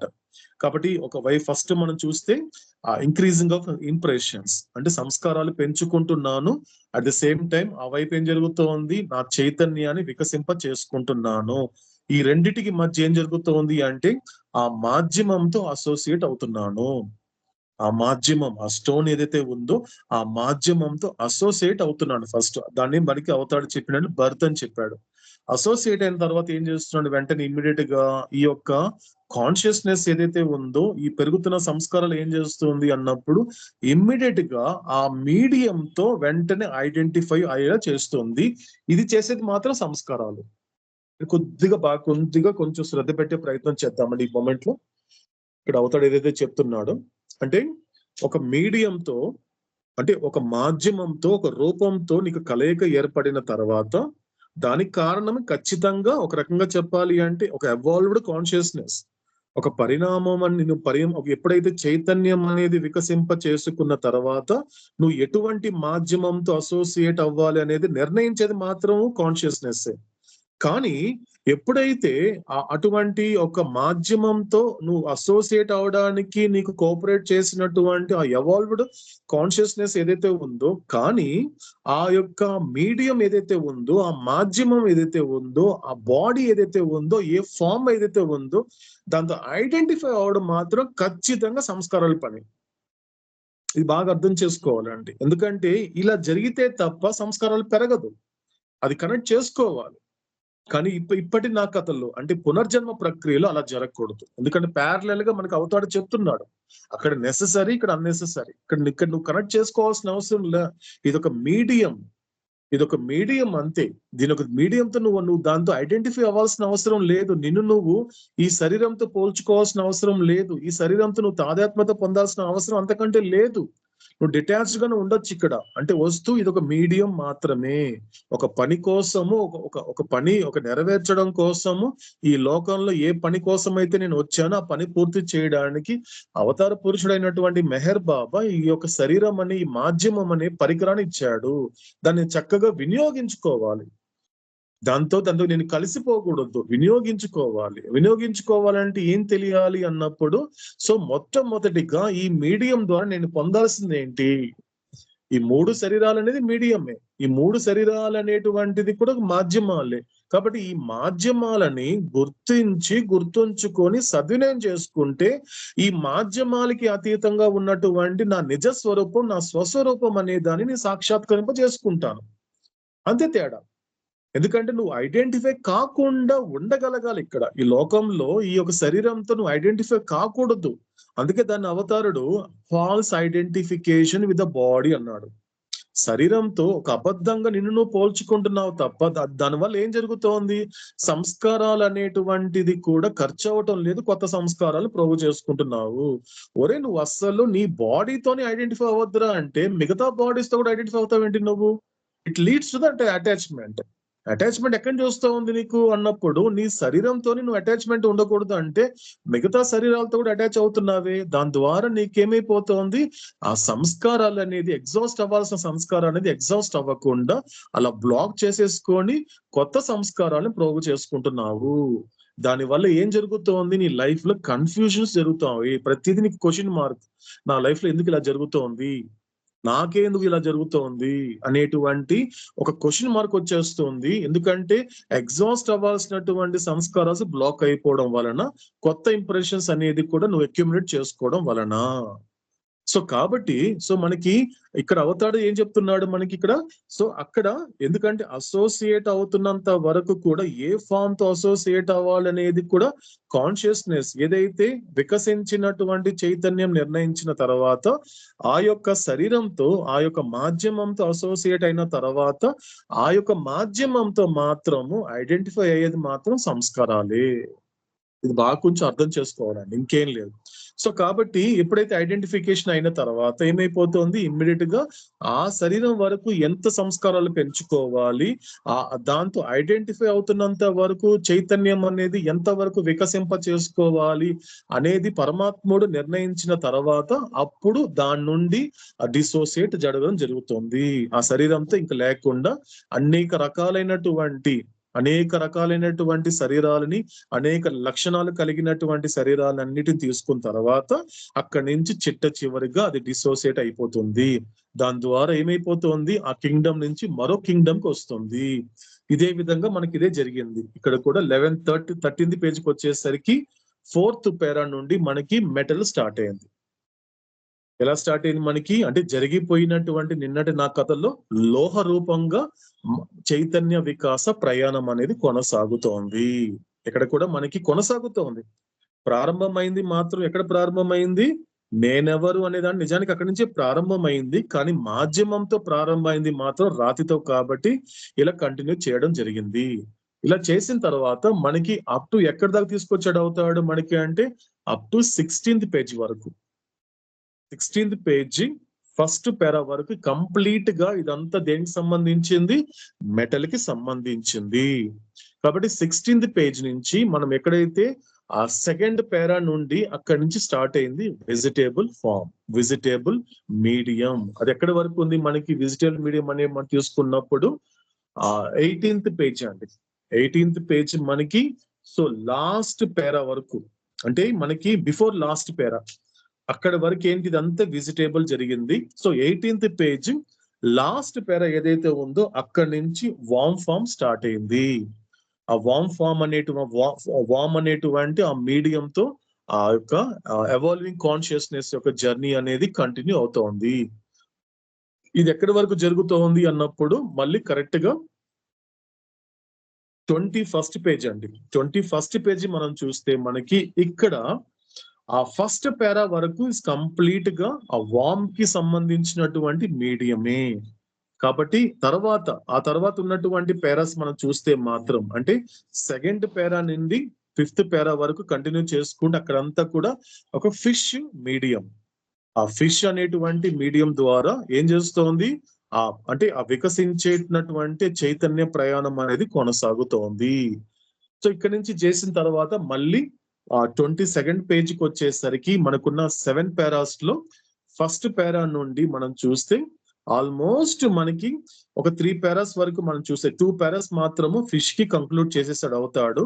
తర్వాత మనకి థర్డ్ పేజ్ నుంచి థర్డ్ పారా నుంచి చూస్తే మనకి అదంతా కంప్లీట్ గా ఆ బర్డ్ కి సంబంధించినటువంటి మీడియము. సో ఈ విధంగా కంప్లీట్ చేసుకుంటూ 23rd పేజ్కి వచ్చేసరికి లాస్ట్ పేరా, బిఫోర్ లాస్ట్ పేరా వరకు కంప్లీట్ గా ఇది బర్డ్ కి సంబంధించినటువంటి జర్నీ. ఆ తర్వాత వచ్చినటువంటిది యానిమల్. సో యానిమల్ తీసుకుంటే మనకి 24th పేజ్ అంతా కూడా మనకి యానిమల్ కి సంబంధించింది. అంటే టోటల్ గా అబ్జర్వ్ చేస్తే మనకి 8 కింగ్డమ్స్ చెప్తున్నాడు అవుతాడు. 8 అండి. ఫస్ట్ తీసుకుంటే స్టోన్, మెటల్, వెజిటేబుల్, వామ్, ఫిష్, బర్డ్, తర్వాత తీసుకుంటే మనకి యానిమల్, అండ్ ఫైనల్ గా 8th ఏంటి, హ్యూమన్ ఫామ్. కాబట్టి 24th పేజ్ మనం చూసేసరికి అది పూర్తిగా మనకి అవుతాడు చెప్తున్నది 24th and 25th and 26th లో కూడా ఆ ఫస్ట్ పేర్ అంతా కూడా కంప్లీట్ గా యానిమల్ కి సంబంధించింది. సో అక్కడితో ఏమైపోయింది, ఆ పరిణామ ప్రక్రియ, సంస్కారాల పెరుగుదల ఆగిపోయింది, మరియు చైతన్యము వికసించడం కూడా ఆగిపోయింది. అంటే మొట్టమొదటి మానవ జన్మ, మానవ రూపము, మానవ మాధ్యమము వచ్చేంత వరకే సంస్కారాల పెరుగుదల, చైతన్యం యొక్క వికాసం అనేది ఉంటుంది. మళ్ళీ రిపీట్ చేసుకుందామండి. మొట్టమొదటి మానవ మాధ్యమము వచ్చేంత వరకే. సో ఈ సంస్కారాల పెరుగుదల, ఈ చైతన్యం యొక్క వికాసం అనేది ఆగిపోతుంది. సో ఎప్పుడైతే మొట్టమొదటి మానవ మాధ్యమం వచ్చిన తర్వాత అక్కడ పెరగడానికి సంస్కారాలు లేవు, వికసింప చేసుకోవడానికి చైతన్యం అంటూ ఏది ఉండదు. ఈ యొక్క క్లారిఫికేషన్ ఉండాలండి. సో కాబట్టి మనకి 26th పేజ్కి వచ్చేసరికి ఇక్కడ అవుతాడు ఏం చెప్తున్నాడు మనకి అన్నప్పుడు, సో ఫస్ట్ పేరా నుండి చూస్తే ఇది కంప్లీట్ గా హ్యూమన్ మీడియం గురించి చెప్తున్నాడు అవుతాడు. కంప్లీట్ గా హ్యూమన్ ఫామ్ గురించి. అంటే ఏం జరిగిపోయింది, ఇంతవరకు పరిణామ ప్రక్రియ అనేది అయిపోయింది, అది అంతమైపోయింది. ఇక్కడ నుండి ఎటువంటి ప్రక్రియ మొదలైంది, పునర్జన్మ ప్రక్రియ, రీఇన్కార్నేషన్ ప్రాసెస్ అనేది ఇక్కడ నుండి స్టార్ట్ అయింది అని చెబుతూ ఇక్కడ అవుతాడు ఏం చెప్తున్నాడు అన్నప్పుడు, ఇక్కడ ఎందుకంటే 26th పేజీలో కొద్దిగా కాసేపు ఆగి కొన్ని విషయాలు చెప్తున్నాడు అండి. ఇక్కడ ఆగి మనం కాస్త ఆలకించే ప్రయత్నం చేద్దాం. ఎందుకంటే ఇప్పటి నా కథ కాబట్టి, జరుగుతున్న ఇప్పటి నా కథ కాబట్టి. సో ఇక్కడ అవుతాడు చెప్పే మాట చూస్తే ఒకసారి 26th పేజీలో మనం ఒక మాట అబ్జర్వ్ చేద్దాము. ఇక్కడ అవుతాడు ఏం చెప్తున్నాడంటే, through the most first human form the consciousness of the soul experiences and exhaust the impressions of the most lost species of animal form. ఎందుకంటే మనకింత వరకు ఒక పరిణామ ప్రక్రియలో ఒక రిపీట్ చేసిన కొన్ని పదాలని ఇంకొకసారి రివిజన్ చేసుకుందాం. రిపీట్ చేసిన విషయాలు ఏంటది అన్నప్పుడు, ఎందుకంటే సో మనకేం చెప్పాడు అవుతాడు, రెండు చెరువు వైపు చూస్తే ఒకవైపు సంస్కారాల పెరుగుదల, మరోవైపు చైతన్యం యొక్క వికాసం అనేది కొనసాగుతోంది. సో ఈ రెండింటికి మధ్య ఏం జరుగుతూ ఉంది, ఈ 3 విషయాలు జరుగుతున్నాయి. ఏంటది, అసోసియేషన్, ఐడెంటిఫికేషన్, డిసోసియేషన్. సో ఇప్పుడు అసోసియేట్ అయిన తర్వాత, ఒక మీడియంతో అసోసియేట్ అయిన తర్వాత, ఆ మీడియంతో తనను తాను ఐడెంటిఫై అయిన తర్వాత, ఆ మీడియం నుండి డిసోసియేట్ అయిన తర్వాత నెక్స్ట్ అసోసియేట్ అవడానికన్నా మధ్య ఒక గ్యాప్ ఉంటుంది. మనకి అవుతాడు చెప్పిన మాటే. ఎందుకంటే అది ప్రతి ఒక్క సమస్త ప్రాణకోటికి అది సేమ్ ఫార్ములా అప్లై అవుతుంది. ఇమ్మీడియట్ గా వెంటనే జన్మలు రావు, ఇమ్మీడియట్ గా మళ్ళీ అసోసియేషన్ అనేది జరగదు. ఎందుకంటే అందుకే గ్యాప్ ఉంటుంది. ఇప్పుడు మనకి అవతారుడు మానవులకి చెప్పిన మాట చూస్తే, ఎవరైనా శరీరం విడిచిపెట్టినప్పుడు ఎలా ఉంటుంది, ఫస్ట్ 72 hours, ఆ తర్వాత అప్ టు 10 days. 10 days తర్వాత అతడికి నువ్వు ఏం చేసినా కూడా it's waste of time and waste of energy అని అవుతాడు. ఆ తర్వాత కూడా అతని పేరు మీద నువ్వు ఏది చేసినా కూడా, అది రిచువల్స్ ఏది చేసినా కూడా అది అతనికి అందదు. ఒక రకంగా అదంతా కూడా వేస్ట్ ఆఫ్ టైం అని చెప్పాడు అవుతాడు. కాబట్టి అంటే ఇక్కడ ఏం జరిగింది, మనిషికి సంబంధించినంత వరకు ఫస్ట్ 72 hours, ఆ తర్వాత 10 days. అంటే అక్కడ ఏం జరుగుతోంది అన్నప్పుడు, అతడు తన గ్రాస్ యొక్క మీడియం లేకపోవచ్చు.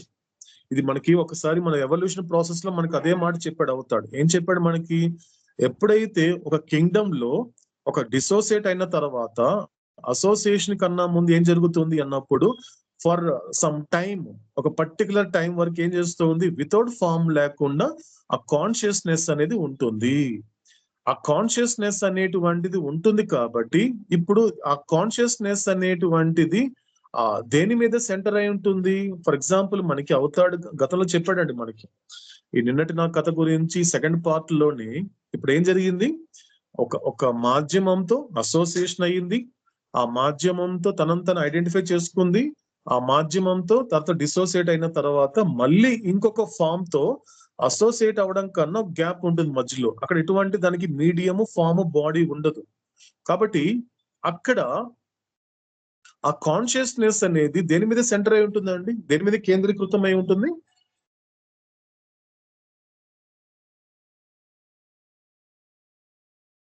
స్థూల సంస్కారాల మీదనే. ఎస్, స్థూల సంస్కారాల మీద కేంద్రీకృతమై ఉంటుంది. అది పరిణామ ప్రక్రియ అయినా ఒకటే, పునర్జన్మ ప్రక్రియ అయినా ఒకటే. ఇక్కడ మనిషి కూడా అంతే. మనిషి శరీరం విడిచిపెట్టిన తర్వాత ఆ 72 hours ఎక్కడ ఉంటాడు, అతను క్రాస్ బాడీ ఉండదు, కానీ అతను ఉంటాడు, అతని ఎగ్జిస్టెన్స్ అనేది ఉంటుంది. కానీ దేని మీద కేంద్రీకృతమై ఉంటుంది, అతడు బ్రతికున్నప్పుడు అతడికి కనిపించిన మనుషులు, ఇతడు నా తల్లిదండ్రులు, ఇతడు నా భార్య బిడ్డలు అని నీకెలా తెలిసింది అంటే నిజానికి నీకు తెలియదు, నీ సంస్కారాలు చెప్పింది. ఎప్పుడైతే నీ కాన్షియస్నెస్ అనేటువంటిది ఈ యొక్క సంస్కారాల మీద కేంద్రీకృతమై ఉన్నంత వరకు నీకు అజ్ఞానం తప్పదని చెప్పాడు అవుతాడు. అజ్ఞానం ఎంతవరకు ఉంటుంది, నీ చైతన్యం అనేది, ఈ లైన్ కొద్దిగా కాస్త శ్రద్ధగా ఆలకించే ప్రయత్నం చేద్దామండి. అజ్ఞానం అనేది ఎంతవరకు ఉంటుంది జీవుడికి అంటే, ఎంతకాలం అయితే ఆ జీవుడి యొక్క చైతన్యము ఆ సంస్కారాల మీదనే కేంద్రీకృతమై ఉన్నంత కాలము నిన్ను అజ్ఞానం విడిచిపెట్టదు. కాబట్టి బ్రతికున్నప్పుడే కాదు, ఆ 72 గంటలు కూడా అతను తెలుస్తుంది. శరీరం ఉండదు, తన యొక్క డెడ్ బాడీని చూసుకుంటున్నాడు అంతే. తన తల్లిదండ్రులను చూస్తున్నాడు, భార్య బిడ్డలను చూస్తున్నాడు, అన్ని తెలుస్తుంది అతనికి. గ్రాస్ బాడీ లేదు. ఎలా చూడగలుగుతున్నాడు, నువ్వు బ్రతికున్నప్పుడు ఎలాగైతే సంస్కారాల మీద కేంద్రీకృతమైనటువంటి లైఫ్ నువ్వు లీడ్ చేశావో, శరీరం విడిచిపెట్టినా కూడా అదే లైఫ్ లీడ్ చేస్తున్నావు. అందుకే అతన్ని మోస్ట్ సోల్స్ అని అవుతాడు, వాళ్ళ ఆర్డినరీ సోల్స్. అందుకే వాళ్ళకి భయం ఉంటుంది, బాధ ఉంటుంది, ఏడుపు ఉంటుంది అని చెప్పాడు అవుతాడు.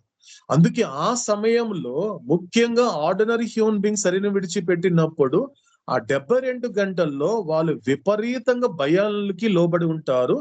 చాలా మంది వరకు షాక్ లో ఉంటారు. తాము శరీరం విడిచిపెట్టాను, రేపు నాకు పని ఉంది, బండి తీసుకెళ్ళాలి, వాళ్ళని కలవాలి, ఆఫీస్కి వెళ్ళాలి, అక్కడ డబ్బు సంపాదించాలి, ఆ వ్యక్తిని కలవాలి, అక్కడి నుంచి డబ్బు తెచ్చుకోవాలి, అతను డబ్బులు ఇవ్వాలి, అతనితో మాట్లాడాలి అనేటువంటి సంస్కారాలు మరి భ్రమలను ఉండిపోతాడు. శరీరం విడిచిపెట్టేశాడు, కళ్ళ ముందు తన యొక్క డెడ్ బాడీ కనబడుతూ ఉంది. చూసారా, భ్రమ అనేది, భ్రాంతి అనేది ఎంత గొప్పగా ఉంటుందో.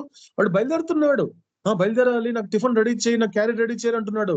అన్ని మామూలుగా ఉన్నాడు యాక్చువల్ గా. అంటే అతను యాక్సెప్ట్ చేయటం లేదు, షాక్ అన్నాడు అవుతాడు. చాలా మంది వరకు అలా షాక్ లో ఉండిపోతారు. చాలా మంది 99% చెప్పాడు అవుతాడు.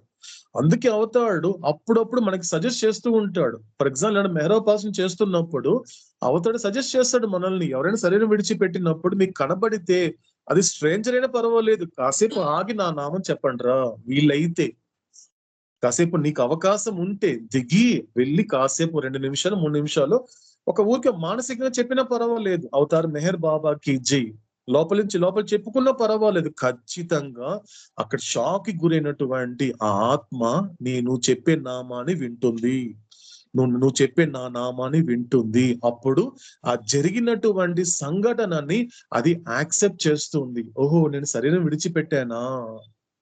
ఎందుకంటే ఆ షాక్ లోనే ఉండిపోయినప్పుడు సంస్కారాలు మరింత బలపడతాయి.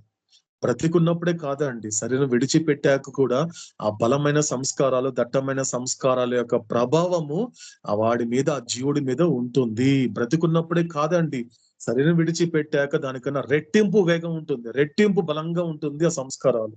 అందుకే అవతారుడు అదొక గోల్డెన్ పీరియడ్. వీలైనంత వరకు నీకు నిజంగా ఎవరైనా ఇష్టమైతే, నిస్వార్థంగా ఎవరైనా ఇష్టపడితే, నిస్వార్థంగా ఎవరైనా ప్రేమిస్తూ ఉంటే, అలాంటి వాళ్ళు శరీరం విడిచిపెట్టినప్పుడు నేను చెప్పే ఈ మాటని గుండెలంగా పదిలంగా దాచుకో. నువ్వు ఎవరైతే ఇష్టపడ్డావో, ఎవరినైతే ప్రేమించావో నిస్వార్థంగా, ఆ వ్యక్తి శరీరం విడిచిపెట్టినప్పుడు ఆ వ్యక్తి యొక్క ఆత్మకి 72 గంటలు అనేది గోల్డెన్ పీరియడ్, ఒక గోల్డెన్ అవర్స్ అది.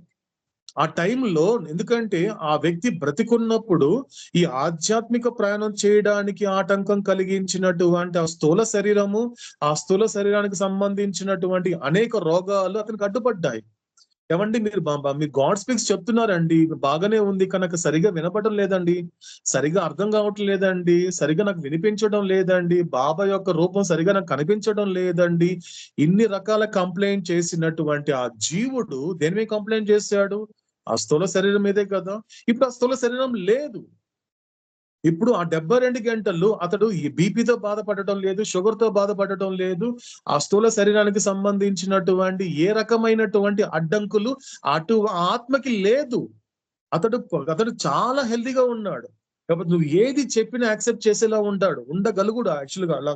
కానీ అటువంటి వాతావరణం మీరు సృష్టించాలి, అలాంటి వాతావరణం తీసుకురావాలి. ఆ సమయాన్ని అంతా కూడా ఏడుపులతోనూ, బాధలతోనూ, మీ రచ్చలతోనూ, ఇవన్నీ కూడా 72 గంటల్ని వాళ్ళని నువ్వు ఏడుస్తూ వాళ్ళని పంపించేటప్పుడు ఏడుపుతో పంపుతున్నావు. అది కరెక్ట్ కాదని అవుతాడు. అందుకే సత్సాంగత్యము చెయ్యండి. ఆ సమయంలో అతి ముఖ్యమైనటువంటిది. అందుకే అవతాడు ఎప్పుడు చెప్తూ ఉంటాడు, ఏ ప్రాణి అయినా నువ్వు రోడ్డు మీద వెళ్తున్నప్పుడు ఎటువంటి ప్రాణి అయినప్పటికీ కూడా శరీరం విడిచిపెడితే కాసేపు ఆగు. నీలో ఉన్నటువంటి ఆత్మే ఇంతవరకు ఆ యొక్క ఆ శునకంలోనూ ఆ జంతువులోనూ ఉండి బయటకు వచ్చింది. నీకు ఉన్నటువంటి మాధ్యమాలు మారుతాయేమో తప్ప, ఆ పక్షికి వేరే మాధ్యము, నీకు మనిషి అనే మాధ్యం మారు తప్ప, ఆత్మగా తీసుకున్నప్పుడు అంతా ఒకటే. కాబట్టి ఇంతవరకు ఒక పక్షియో లేకపోతే ఏ జంతువు పైన ఒక్క నిమిషం, ఒక సెకండ్ అక్కడ ఆగి నా నామం ఒక్కసారి చెప్పు, ఒక సెకండ్, అవతార్ మెహర్ బాబాకి జై, కాసేపు ఆగు అంటే అక్కడ జరిగిన సంఘటన ఏదైతే ఉందో అది ఒక అదొక ఆత్మకి సంబంధించినటువంటి గోల్డెన్ అవర్స్. అదొక స్వర్ణమయమైనటువంటి ఘడియలు ఆత్మకి. ఆ సమయంలో గనక చెప్పగలిగితే, ఇంతవరకు ఏ శరీరం అయితే అతను అడ్డు పెట్టుకొని ఆ శరీరం అనేది అడ్డుగా ఉన్నదో, ఆ రోగాలు అనేది ఇప్పుడు అతనికి ఏ రోగాలు లేవు. అసలు శరీరానికి ఏ రోగాలు అయితే ఉందో ఆ శరీరమే లేదు అతనికి. కూర్చొని చక్కగా ఆలకించగలుగుతాడు. అతను 90 ఏళ్ళు, 100 ఏళ్ళు, 150 ఏళ్ళు బతికినప్పటికీ కూడా అతడు బతికున్నంత వరకు నాస్తికుడిగా ఉన్నా కూడా శరీరం విడిచిపెట్టాక నువ్వు చెప్పే మాటల్లో ఆ 72 గంటల్లో అతనికి మార్పు వచ్చే అవకాశం ఉంది. మారుతారండి. మార్పు శరీరాలకి కాదండి, సంస్కారాలకి, ఆ చైతన్యానికి, ముఖ్యంగా సంస్కారాలండి సహకరిస్తుంది. That is the power of my name అని అవుతాడు. భగవంతుడి నామం, అవతార పురుషుడి యొక్క నామం ఎంత గొప్పది అంటే అలా కూర్చోబెడుతుంది ఆత్మని. పరమాత్ముడి యొక్క నామం ఎంత గొప్పది అంటే అలా కూర్చోబెడుతుందండి. అలా చిటికేస్తాడు, అవుతాడు, అలా కూర్చోబెడుతుంది. ఏంటి నీ బాధ ఏంటి, ఏం కావాలి నీకు అన్నప్పుడు నువ్వు శరీరం విడిచిపెట్టావు, నీ ప్రారంభం అయిపోయింది అంతే. నువ్వు ఇక్కడ ఉండడానికి వచ్చావు, ఉండిపోవడానికి రాలేదు. కాబట్టి ఉండు, ఏం పర్వాలేదు, ఇదంతా కూడా సహజమైన ప్రక్రియే. ఎన్నోసార్లు ఇలాంటి శరీరాలు, ఇలాంటి కుటుంబాలన్నీ నీకు జరిగిపోయింది. కాబట్టి నీకున్నటువంటి ప్రారంభం ప్రకారం నీ యొక్క ఆత్మగా నీ యొక్క ప్రయాణం కొనసాగించాలి. ఇక్కడ ఆగిపోవడానికి రాలేదు. ఇదే కాదు నీ జన్మ, ఇదే కాదు నీ జీవితం. నీ జీవితంలో భాగమే వీళ్ళంతా కూడా, నీ యొక్క జన్మలో భాగమే కరెక్ట్ గా చెప్పాలి అంటే. సో కాబట్టి ఇది అర్థం చేసుకోవాలి. కాబట్టి ఏం జరుగుతుంది ఆ సమయంలో అంటే, ఇంకొక శరీరము, ఇంకొక మాధ్యమం దొరకనంత వరకు ఆ యొక్క చైతన్యం అనేది ఆ సంస్కారాల మీదనే కేంద్రీకృతమై ఉంటుంది. కాబట్టి అతనికి లేకపోయినప్పటికీ, కాబట్టి ఆ 72 గంటలు ఏం చేస్తుంది, అది పూర్తిగా, ఎందుకంటే 72 గంటల తర్వాత అక్కడ జరిగే విషయాలన్నీ కూడా అది నీకు అవుట్ ఆఫ్ హ్యాండ్, నీ చేతిలో లేదు అది. అదంతా అతను అనుభవించినటువంటి, అతను ప్రోగు చేసుకున్న ఆ పాపపుణ్యాలకు అనుగుణంగా అతడు ఒక మానసికంగా ఆ స్వర్గ నరకాలను అనుభవించుకుంటూ పోతాడు. ఏది 72 అవర్స్ తర్వాత. కానీ 72 అవర్స్ మాత్రం నీకు టైం ఉంది. ఆ 72 గంటలు మాత్రమే. వీలైతే నువ్వు కావాలంటే నిద్ర మాని కాసేపు కూర్చున్నావండి. ఎందుకంటే అతనికి నిద్ర అవసరం లేదు. అతడు ఏది లైఫ్ ఆఫ్ సెన్సర్ చేయట్లేదు. అతను ప్రస్తుతం స్పిరిట్ గా ఉన్నాడు, అతను ఆత్మగా ఉన్నాడు. నువ్వు శరీరం ఉన్నంత వరకే నీకు తిండి, శరీరం ఉన్నంత వరకే నీకు నిద్ర, శరీరం ఉన్నంత వరకే మలమూత్ర విసర్జనలు, శరీరం ఉన్నంత వరకే నీకు ఏదైనా అప్పటికి ఏదైనా లైఫ్ ఆఫ్ సెన్సెస్ సంబంధించింది. శరీరం విడిచిపెట్టాక 72 గంటలు యాక్టివ్ గా ఉంటాడు అతను కూర్చొని చెప్పగలగాలి. అంటే వీలైనంత వరకు అతడి యొక్క చైతన్యాన్ని సంస్కారాల మీద కాకుండా ఆధ్యాత్మికత మీద, భగవంతుడి మీద కేంద్రీకృతం చేయగలిగితే, సంస్కారాలు ఉంటాయండి, ఎక్కడ పోతే ఉంటుంది, దాని మీదనే ఫోకస్ చేయకుండా నెమ్మదిగా ఆ కాన్షియస్నెస్ అనేది ఈ యొక్క ఇన్ఫినిట్ కాన్షియస్ కి సంబంధించినటువంటి భగవంతుడి విషయాలు వింటున్నప్పుడు దానికి చక్కగా కొన్ని అర్థం చేసుకుని యాక్సెప్ట్ చేస్తాయి కొన్ని ఆత్మలు. నువ్వు చెయ్యి, అది తీసుకుంటుందా లేదని నీకు తెలియదు కాబట్టి నేను చెప్పాను కదా, నేను చెప్పాను, నువ్వు చెయ్యి. నువ్వు దాన్ని మళ్ళీ క్వశ్చన్ చేయదు, బాబా ఆత్మ వినిందా లేదా, ఆత్మ ముందుకెళ్ళిందా లేదా, అంత నీకు అవసరం లేదు. నేను చెప్పాను కదా, ఆ పని చెయ్యి, వీలైతే నువ్వు చెయ్యి. ఒకవేళ నీకు అవకాశం ఉంటే, నీకు ఆపర్చునిటీ ఉంటే, నిజంగా నీకు అంత ధైర్యం ఉంటే, నీకు అంత అవగాహన ఉంటే, అంత అర్థం చేసుకునేటువంటి మనస్తత్వం ఉంటే, ఎందుకంటే నిజంగా నన్ను సంతోష పెట్టాలి అనేటువంటి ఆ ఉద్దేశం నీలో ఉంటే మాత్రం నేను చెప్పిన ఇలాంటి పనులు కూడా చెయ్యండి. బతుకున్నప్పుడు నువ్వు శరీరాన్ని సంతోష పెట్టడం కాదు, శరీరాన్ని విడిచిపెట్టాక ఆత్మను కూడా సంతోష పెట్టగలగాలి ఒక రకంగా అతను కూడా. ఎందుకంటే అంటే అతడు 72 గంటలు అంటే 72వ గంట అంటే 70 సమయం అయిపోయేసరికి అతడు చాలా సహజంగా యాక్సెప్ట్ చేయగలగాలి. ఎలా వెళ్ళగలుగుతాడు ఎక్కడి నుంచి ప్రపంచం నుండి, మీ అందరి నుండి డిస్కనెక్ట్ అయ్యే లోపల ఎలా వెళ్ళాలి, అతను ఒక అవగాహనతో వెళ్ళగలగాలి. ఒక భగవంతుడు చెప్పినటువంటి జ్ఞానానికి సంబంధించినటువంటి ఒక అవేర్నెస్ తో వెళ్ళగలిగితే ఏమవుతోంది, అతను తర్వాత జన్మల్లో ఒకవేళ అతని ప్రారంభం ప్రకారం ఉన్నప్పుడు ఖచ్చితంగా నువ్వు ఏ పని అయితే చేసావో 72 గంటలు ఖచ్చితంగా అతడికి మరు జన్మలో ఆధ్యాత్మికమైన ప్రయోజనం కలిగి తీరుతుంది. కానీ బ్రతుకున్నంత వరకు నువ్వు ఏ శరీరానికి చేసావో అది ఇక్కడితోనే అయిపోయింది, కంక్లూషన్ అయిపోయింది. లేదు నేను గత జన్మలో ఆ వ్యక్తికి నీ శరీరానికి సేవ చేశాను కాబట్టి సో నాకు అతను ఇప్పుడు చేస్తాడా అంటే అది లేదు. అది భౌతికానికి సంబంధించినంత వరకు దానికి పరిమితి, అది దానికి అంతం అయిపోయింది. కానీ ఆధ్యాత్మికమైన దానికి అంతం లేదు. ఇది ఒక నిరంతర ప్రక్రియ, నిరంతర ప్రవాహం ఇది ఆధ్యాత్మికత అనేది. కాబట్టి ఆధ్యాత్మికంగా ఒక్కసారి నువ్వు గనుక ఒక ఉపయోగము ప్రయోజనం పొందావు అంటే అది ఎన్ని జన్మలెత్తినా నువ్వు నష్టపోవు. ఇప్పుడు ఈ జన్మలో నువ్వు 100 రూపాయలు సంపాదించావు, 100 రూపాయలు సంపాదించి శరీరం విడిచిపెట్టావు. శరీరం విడిచిపెట్టి ఇంకొక జన్మల్లో నీకు అన్ని గుర్తున్నాయి, వచ్చి ఆ పలానా చోటుకు వచ్చి ఏమండి నీ దగ్గర నేను 100 రూపాయలు గత జన్మలో ఇచ్చాను, నా 100 రూపాయలు నాకు ఇవ్వండి. ఎవరు ఎవరికి అసలు ఎవరు పిచ్చివాళ్ళ చూస్తారు. నువ్వేంటి నా గత జన్మలో నాకు 100 రూపాయలు నాకు ఎప్పుడు ఇచ్చావంటాడు. అంటే ఎక్కడి లెక్క తీరిపోతుంది, దానికి సంబంధం లేదు. కానీ ఆధ్యాత్మికంగా మాత్రము అవన్నీ అది కొనసాగుతుంది. మనకి భగవద్గీతలో కూడా చాలా స్పష్టంగా చెప్పాడు మనకి శ్రీకృష్ణుడు. ఏం చెప్పాడు, ఈ జ్ఞానం వలన, ఈ సత్సంగం వలన, ఈ యొక్క సత్సంగాలు సహవాసులు, ఈ మెహరోపాసన వల్ల ఏంటి మనకు కలిగేటువంటి ఒక ప్రయోజనం ఏంటి అన్నప్పుడు, ఒకవేళ నువ్వు ఒక జన్మలో 100కి 100 మార్కులు సంపాదించావు అనుకో, ఏం జరుగుతుంది, నీకు మోక్షం వస్తుంది. లేదు 90 మార్కులు సంపాదించావు అనుకో, ఇంకొక మరు జన్మ ఉంది కదా, ఇంకొక జన్మలో వస్తావు. కానీ అక్కడ మాత్రము ఈ ఆధ్యాత్మిక ప్రయాణము 91 నుండి మొదలవుతుంది తప్ప 0 నుండి మొదలవదు, కంటిన్యూ అవుతుంది. అందుకే మనం కొంతమందిని చూస్తూ ఉంటాం, హఫీజ్ కావచ్చు, రూమీ కావచ్చు, ఒక రమణ మహర్షి కావచ్చు, మీరాబాయి కావచ్చు, లేకపోతే మనకు అనేక మంది అవతాడు చెప్పిన చాలా మంది వాళ్ళ జీవితాన్ని పరిశీలిస్తే, ఒక తుకారాం కావచ్చు, ఒక కబీర్ కావచ్చు, వీళ్ళందరికీ ఎలా స్టార్ట్ అయింది, అంత ఒక ఇనిషియల్ స్టేజ్ లోని, ఒక బాల్యంలోని అంత ఆధ్యాత్మికతగా ఎంత వంట పట్టింది వాళ్ళందరికీ కూడా. ఎందుకు వాళ్ళంతా అంత డిటాచ్డ్ గా ఉండగలిగారు? ఒక అవతార పురుషుడు భగవంతుడు సంతోషపడే బతుకులు అలా బతకగలిగారంటే ఎలా బతకగలిగారు అంటే వాళ్ళ యొక్క గత జన్మ నుండి కొనసాగుతున్న ఆధ్యాత్మిక ప్రయాణమే కంటిన్యూ అవుతూ ఉంది. కాబట్టి అక్కడ వచ్చేసరికి ఏమనిపిస్తోంది, ఇప్పుడు సద్గురు జ్ఞానేశ్వర్ ఉన్నాడు మనకి. సద్గురు జ్ఞానేశ్వర్ వచ్చి మనందరూ తెలిసింది అంత సంజీవని సమాధి, సజీవంగా ఆయన సమాధి అయిపోయాడు 21 సంవత్సరాలకి. అయిపోయిన తర్వాత అంటే ఏంటి, అతనికి ఉన్నది ఆ 10 మార్కులు వరకే. అతనికి ఇంక అవసరం లేదు, లోకానికి వచ్చిన పని పూర్తి అయిపోయింది. లోకంలోకి పరమాత్ముడు ఏ ఉద్దేశంతో అయితే పంపించాడో, ఏ ఒక్క భగవద్గీత గురించి అందరికి అర్థమయ్యే భాషలో నువ్వు వ్యాఖ్యానం చేయమని చెప్పాడో, ఆ వ్యాఖ్యానం చేసి లోకానికి జ్ఞానేశ్వరి అందించిన తర్వాత అప్పటికి 21 సంవత్సరాలు అయిపోయింది, అందరికి అందించేశాడు, వచ్చిన పని పూర్తి అయిపోయింది. మిగతా ఆ 10 మార్కులు సంపాదించేశాడు, 100 మార్కులు వచ్చేసింది, ఈ లోకంతో పని అయిపోయింది, ఆ దేహంతో కూడా పని అయిపోయింది. కాబట్టి వచ్చిన దాన్ని వెళ్ళిపోయాడు జ్ఞానేశ్వరుడు. ఇలా ఉంటుంది.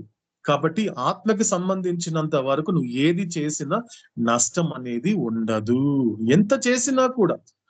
కానీ ఎక్స్పెక్ట్ చేయొద్దు, నేను చేశాను కాబట్టి దీని రిజల్ట్ నాకు వెంటనే కనిపిస్తుంది అంటే నీకు కనపడదు. ఎందుకంటే ఆధ్యాత్మిక ప్రయాణం అనేది సూక్ష్మాతి సూక్ష్మమైన విషయమే తప్ప స్థూలానికి సంబంధించింది కాదు.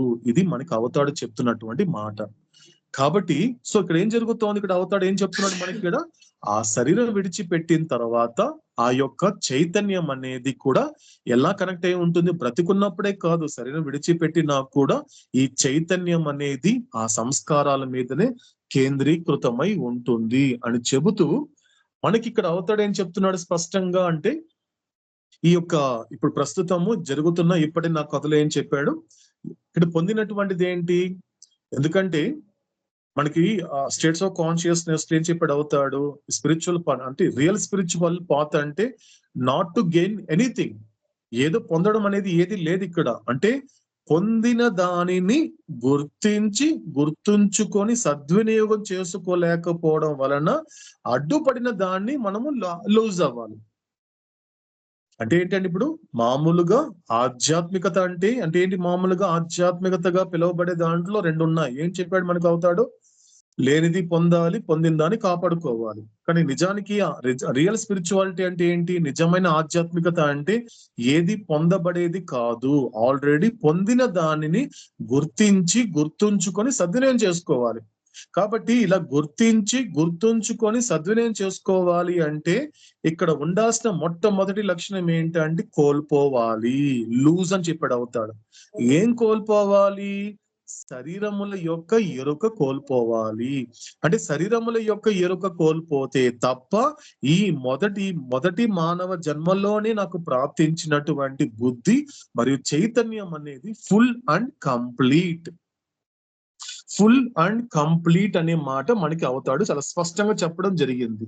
సో కాబట్టి ఇక్కడ ఎవల్యూషన్ ఆఫ్ ఇక్కడ మనకి స్పష్టంగా చెప్పాడు. మనకి ఇక్కడ 26th పేజీలో లాస్ట్ పేరలో చెప్తున్నాడు అవుతాడు. ఏం చెప్పాడు మనకి, as soon as the consciousness of the soul associates with the most first human form, the evolution of consciousness is full and complete. Because the consciousness of the soul is fully developed in human form, the evolution of form is also complete, and no new higher forms are now evolved once the conscious soul identifies itself with the most first human form. అంటే కేవలము చైతన్యం అనేది పూర్తి కాకుండా ఇంతకు మించినటువంటి గొప్పదైన రూపం ఇంకోటి లేదు.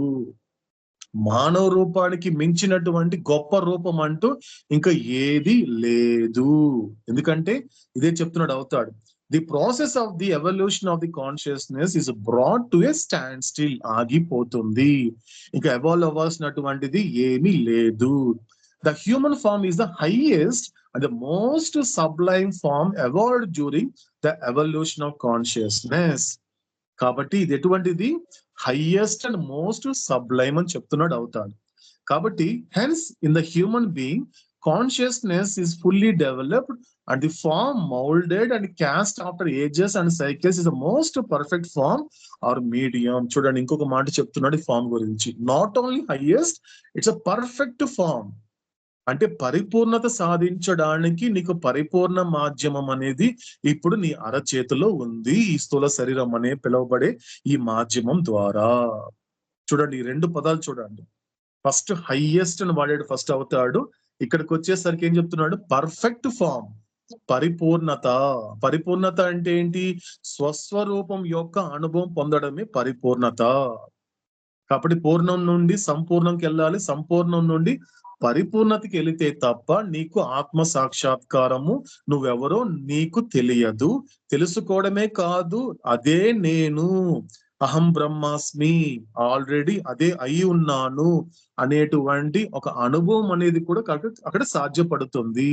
కాబట్టి consciousness of the soul therefore utilizes this perfect medium to experience and completely exhaust all impressions, so that the full conscious soul becomes devoid of any impression whatsoever, and thus is able to realize its own real, eternal, infinite state in the our soul. అయిపోయిందండి second part. అత్యద్భుతంగా conclude చేస్తున్నాడు. ఇక్కడ కొద్దిగా మనం digest చేసుకోవాల్సింది, గుండెలో పదిలంగా దాచుకోవాల్సిన విషయం ఇక్కడ ఏం చెప్తున్నట్టు అవుతాడు. ఈ లైన్ చూడండి. The consciousness of the soul therefore utilizes this perfect medium. అంటే ఈ చైతన్యం ఏం చేస్తోంది అంటే ఈ పరిపూర్ణమైన మాధ్యమాన్ని సద్వినియోగపరుచుకుంటూ ఏం చేయాలి, దానిని అది కంప్లీట్ గా to experience and completely exhaust all impressions. ఇది హైలైట్ అయిన వర్డ్ అండి. కంక్లూడ్ చేస్తూ అవుతాడు చెప్పిన మాట ఏం చెప్తున్నాడు మనకి, అది కంప్లీట్ గా ఎలా నువ్వు దాన్ని ఎగ్జాస్ట్ చేసేసుకోవాలి. కంప్లీట్ గా ఎగ్జాస్ట్ అంటే ఏంటి, నీకు నువ్వు ప్రోగు చేసుకున్న సంస్కారాలన్నిటిని ఎగ్జాస్ట్ చేసుకోవాలి. చేసుకుంటూ ఇంకోటి ఏంటి, కొత్త వాటిని నువ్వు అక్యుములేట్ చేసుకోకుండా ఉండగలిగితే మాత్రమే ఈ మానవ జన్మల్లో ఉద్దేశమైనటువంటి ఆ మాధవత్వాన్ని నువ్వు పొందగలుగుతావు. ఆ మాధవత్వాన్ని పొందడం అంటే ఏంటి, లాస్ట్ లో చెప్తున్నాడు అవుతాడు, is able to realise its own real, eternal, infinite state in the over soul. అంటే experience of the over soul. అది ఎప్పుడు సాధ్యపడుతుంది, ఎగ్జాస్ట్ ఆల్ ఇంప్రెషన్స్ అంటే ఏంటి, నో ఇంప్రెషన్ అనే స్టేట్ కి వెళ్ళడము.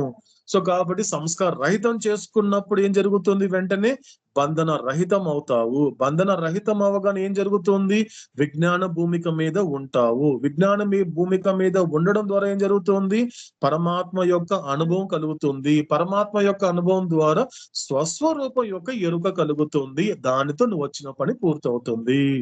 శాశ్వత ప్రీతమ అవతార్ మెహర్ బాబా కి జై.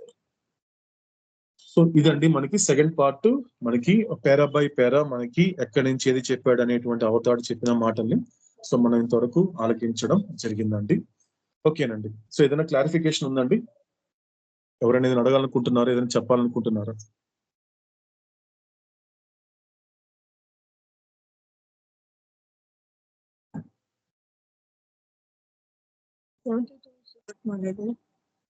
వినలేదు కదా, వినేది ఆత్మ ఉంటుందా చైతన్యం?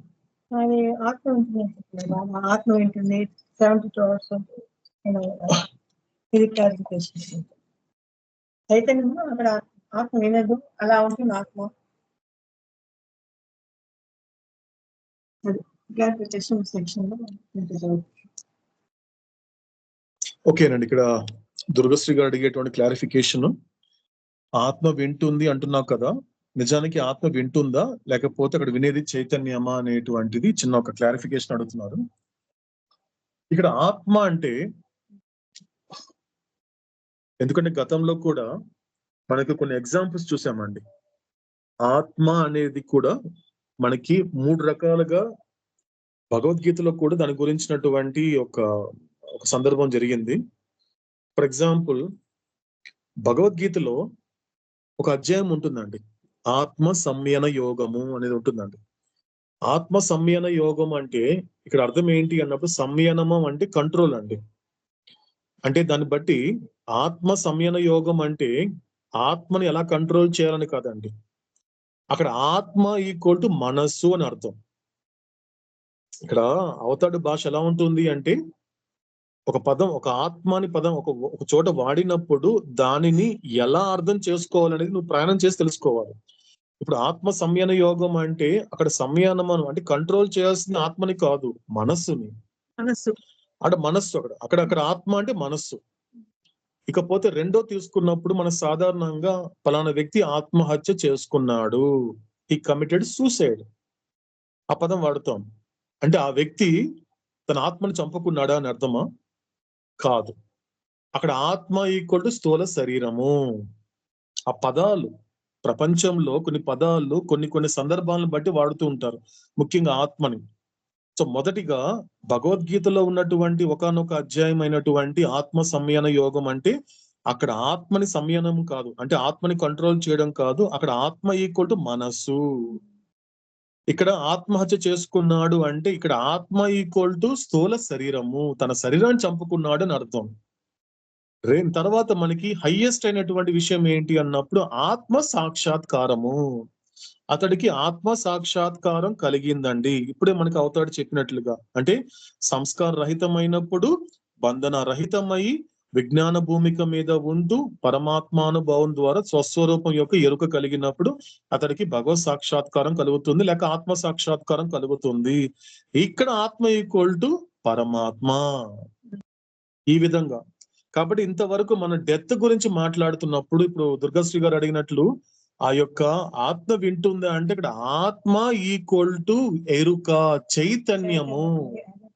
చైతన్యము ఎందుకంటే చైతన్యం అనేది నువ్వు చెప్పే వాటిని ఏం చేస్తుంది, ఆ సంస్కారాలు దేని మీద అయితే కేంద్రీకృతం అయ్యింది, ఆ ఎరుక చైతన్యము దేని మీద కేంద్రీకృతమై ఉంటుంది, బ్రతికున్న శరీరం విడిచిపెట్టినా కూడా సంస్కారాల మీదనే కేంద్రీకృతమై ఉంటుంది. కాబట్టి ఒక్కసారి ఇటువంటి ఒక దైవీహికమైన వాతావరణం గనుక నువ్వు అక్కడ తీసుకోరాగలిగితే కాసేపటికి ఏం చేస్తుంది, ఆ చైతన్యం అనేటువంటి ఆత్మ, అంటే ఆత్మగా పిలువబడి ఈ సందర్భంలో ఆత్మగా పిలువబడేటువంటి ఆ చైతన్యము సంస్కారాల మీద కేంద్రీకృతం కాకుండా ఒక్కొక్క క్షణకాలం పాటు నువ్వు చెప్పే మాటల మీద కేంద్రీకృతం అవుతుంది. నిజంగా నువ్వు ఆ నామం చెప్పినా, నా జీవితం గురించి మాట్లాడినా, లేకపోతే నువ్వు ఎటువంటి ఒక సత్సాంగత్యం, ఒక సత్తు గురించినటువంటి వాతావరణం కనుక అక్కడ నువ్వు కల్పించగలిగితే ఆ చైతన్యం ఏదైతే ఆ సంస్కారాల మీద కేంద్రీకృతమైనటువంటి ఆ చైతన్యము నువ్వు చెప్పే మాటల మీద కేంద్రీకృతం అవుతుంది. అప్పుడు ఏం జరుగుతుంది అన్నప్పుడు ఇంతవరకు తన వాళ్ళని చూసి బాధపడుతూ తన వాళ్ళని చూసి భయపడుతున్నటువంటి వాడు, ఆ జీవుడు ఎవరైతే ఉన్నాడో వాడికి ఆ భయం తగ్గుతుంది. నేను చచ్చిపోయాను, నేను ఎన్నో చేయాలనుకున్నాను కదా, నా తల్లిదండ్రులకి నా భార్య బిడ్డలకి ఎన్నో చేయాలనుకున్నానటువంటి భయం ఉంటుంది, ఏది చేయలేకపోయాననే బాధ ఉంటుంది. మొత్తానికి ఒక ఆందోళన స్థితిలో ఉంటాడు ఆ టైంలో ఆ జీవుడు. కాబట్టి ఎందుకు అలా ఉంటాడు అంటే అతడి యొక్క చైతన్యం అనేది సంస్కారాల మీదనే కేంద్రీకృతం అయి ఉంది. కాబట్టి ఆ సంస్కారాలు నువ్వు శరీరం విడిచిపెట్టినా కూడా నీ తల్లిదండ్రులని నీ భార్య బిడ్డలు చూపిస్తూనే ఉంటుంది అది. అప్పుడు ఏం చేయాలి అక్కడ, అప్పుడు వాడికి కాస్త ప్రశాంతంగా ఉండాలి. వాడు 72 గంటల తర్వాత వాడు ప్రశాంతంగా ఇక్కడి నుంచి వాడు నిష్క్రమించాలి అంటే వాడి చైతన్యాన్ని ఆ సంస్కారాల మీద కాకుండా నా మీద కేంద్రీకృతమయ్యేలా నా సత్సంగం చేస్తుంది, నా మెహరోపాసనం చేస్తుంది అంటున్నాడు అవుతాడు. కాబట్టి ఇక్కడ ఆత్మ వింటుంది అంటే ఇక్కడ ఆత్మ ఈక్వల్ టు చైతన్యము, ఎరుక. ఆత్మ వినదు, ఆత్మ వినండి, ఆత్మ ఎలా ఉండాలి అలా ఉంటుంది అనమాట. ఆనందం అనంత శక్తి అలా ఉంటుంది. ఆత్మ వినేది చైతన్యం బట్టి చైతన్యం అనేది అంతే దానికి శాశ్వత. ఓకే. సో ఇంకెవరిని అడగాలనుకుంటున్నారని నేను చెప్పాలనుకుంటున్నాను.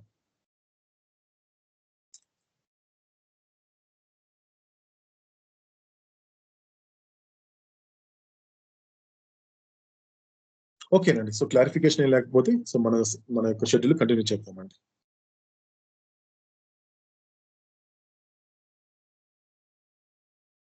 शाश्वत प्रीतम अवतार मेहर बाबा की है।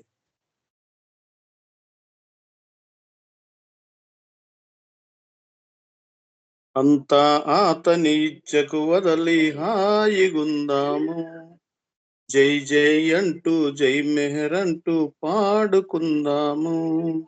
బాబా బాబా మెహరు బాబా, బాబా బాబా మెహరు బాబా, నీనా భేదాలు రావేలా, నానా రూపాల సేవేలా, నీనా భేదాలు రావేలా, నానా రూపాల సేవేలా, మతమంటూ వ్రతమంటూ మతమంటూ వ్రతమంటూ మాయకులోనై మగ్గుట ఏల అంత అతని ఇచ్చకు వదలి హాయిగుందాము.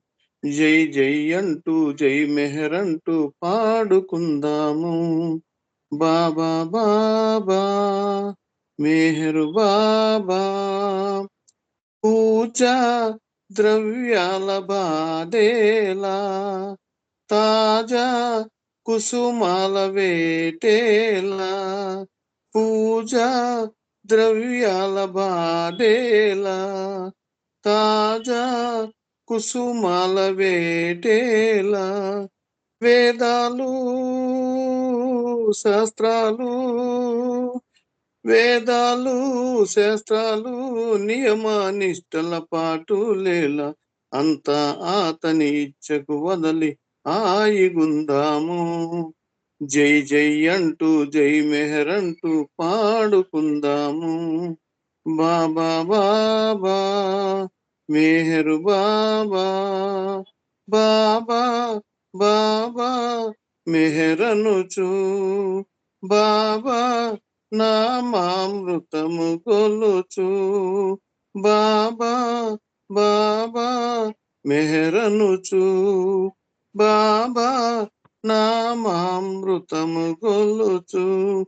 స్మరించి సేవించి స్మరించి సేవించి ప్రేమను పొంది తరించుదాము. అంతా అతని ఇచ్చకు వదలు హాయిగుందాము. జై జై అంటూ జై మెహర్ అంటూ పాడుకుందాము. బాబా బాబా మెహర్ బాబా. బాబా బాబా మెహర్ బాబా. అవతార్ మెహర్ బాబా की जय.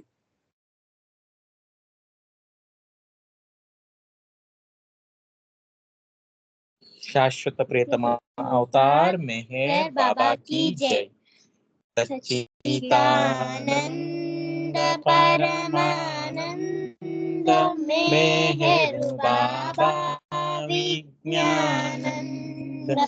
सच्चिदानंद परमानंद मेहर बाबा विज्ञानंद. सच्चिदानंद परमानंद मेहर बाबा विज्ञानंद. सच्चिदानंद परमानंद मेहर बाबा विज्ञानंद. सच्चिदानंद परमानंद मेहर बाबा विज्ञानंद. सच्चिदानंद परमानंद मेहर बाबा विज्ञानंद. सच्चिदानंद परमानंद मेहर बाबा विज्ञानंद. सच्चिदानंद परमानंद मेहर बाबा विज्ञानंद. सच्चिदानंद परमानंद मेहर बाबा विज्ञानंद. सच्चिदानंद परमानंद मेहर बाबा विज्ञानंद. सच्चिदानंद परमानंद मेहर बाबा विज्ञानंद. सच्चिदानंद परमानंद मेहर बाबा विज्ञानंद. सच्चिदानंद परमानंद मेहर बाबा विज्ञानंद. सच्चिदानंद परमानंद मेहरु बाबा विज्ञानंद सच्चिदानंद परमानंद मेहरु बाबा विज्ञानंद सच्चिदानंद परमानंद मेहरु बाबा विज्ञानंद सच्चिदानंद परमानंद मेहरु बाबा विज्ञानंद सच्चिदानंद परमानंद मेहरु बाबा विज्ञानंद सच्चिदानंद परमानंद मेहरु बाबा विज्ञानंद सच्चिदानंद परमानंद मेहरु बाबा विज्ञानंद सच्चिदानंद परमानंद मेहरु बाबा विज्ञानंद सच्चिदानंद परमानंद मेहरु बाबा विज्ञानंद सच्चिदानंद परमानंद मेहरु बाबा विज्ञानंद सच्चिदानंद परमानंद मेहरु बाबा विज्ञानंद सच्चिदानंद परमानंद मेहरु बाबा विज्ञानंद सच्चिदानंद परमानंद मेहरु बाबा विज्ञानंद। शाश्वत प्रियतम अवतार मेहर बाबा की जय। Eternal beloved avatar Meher Baba ki jai. Oh glorious eternal ancient one, your face is a bright transcendental sun. Lighten this dark world and the tears I weep. My heart Meher I give to you to keep. Creator yet creationless you are, truth and truth's body divine avatar, who through compassion the three worlds maintains, destroy this ignorance that life sustains. These five lights are the whirling spokes of breath of the world wheel that bears me unto death. Unless you who are infinitely kind break the wheels of which is conditioned mind. This incense is my love, these fruits my heart. Wish to please you, I have shed from my heart. Accept them as you would a simple flower that has no use beyond its shining heart. You are myself, I sing to you in praise and beg your love to bear me through the day. Till you, the ever-living perfect one, illumine my darkness with your shining sun. Eternal beloved avatar Meher Baba ki jai. ఇప్పుడు 2 నిమిషాల పాటు నిశ్శబ్దం పాటిద్దాం. శాశ్వత ప్రియతమ Avatar Meher బాబా key జై.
శాశ్వత ప్రీతమ Avatar Meher బాబా key జై. ఇదండి ఈ పూట మెహరోపాసనము.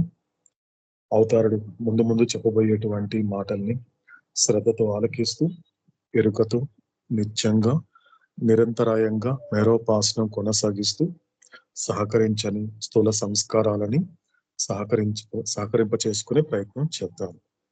సో తర్వాత మెహరోపాసనంలో తిరిగి కలుసుకునేంత వరకు ఓ అవతార పురుషుడా, లోకమును కాకుండా నిన్ను అర్థం చేసుకునేలా, లోక సంకల్పమును కాకుండా నీ సంకల్పమును అర్థం చేసుకునేలా నన్ను మలుచు. శాశ్వత ప్రియతమ అవతార్ మెహర్ బాబా కీ జై. శాశ్వత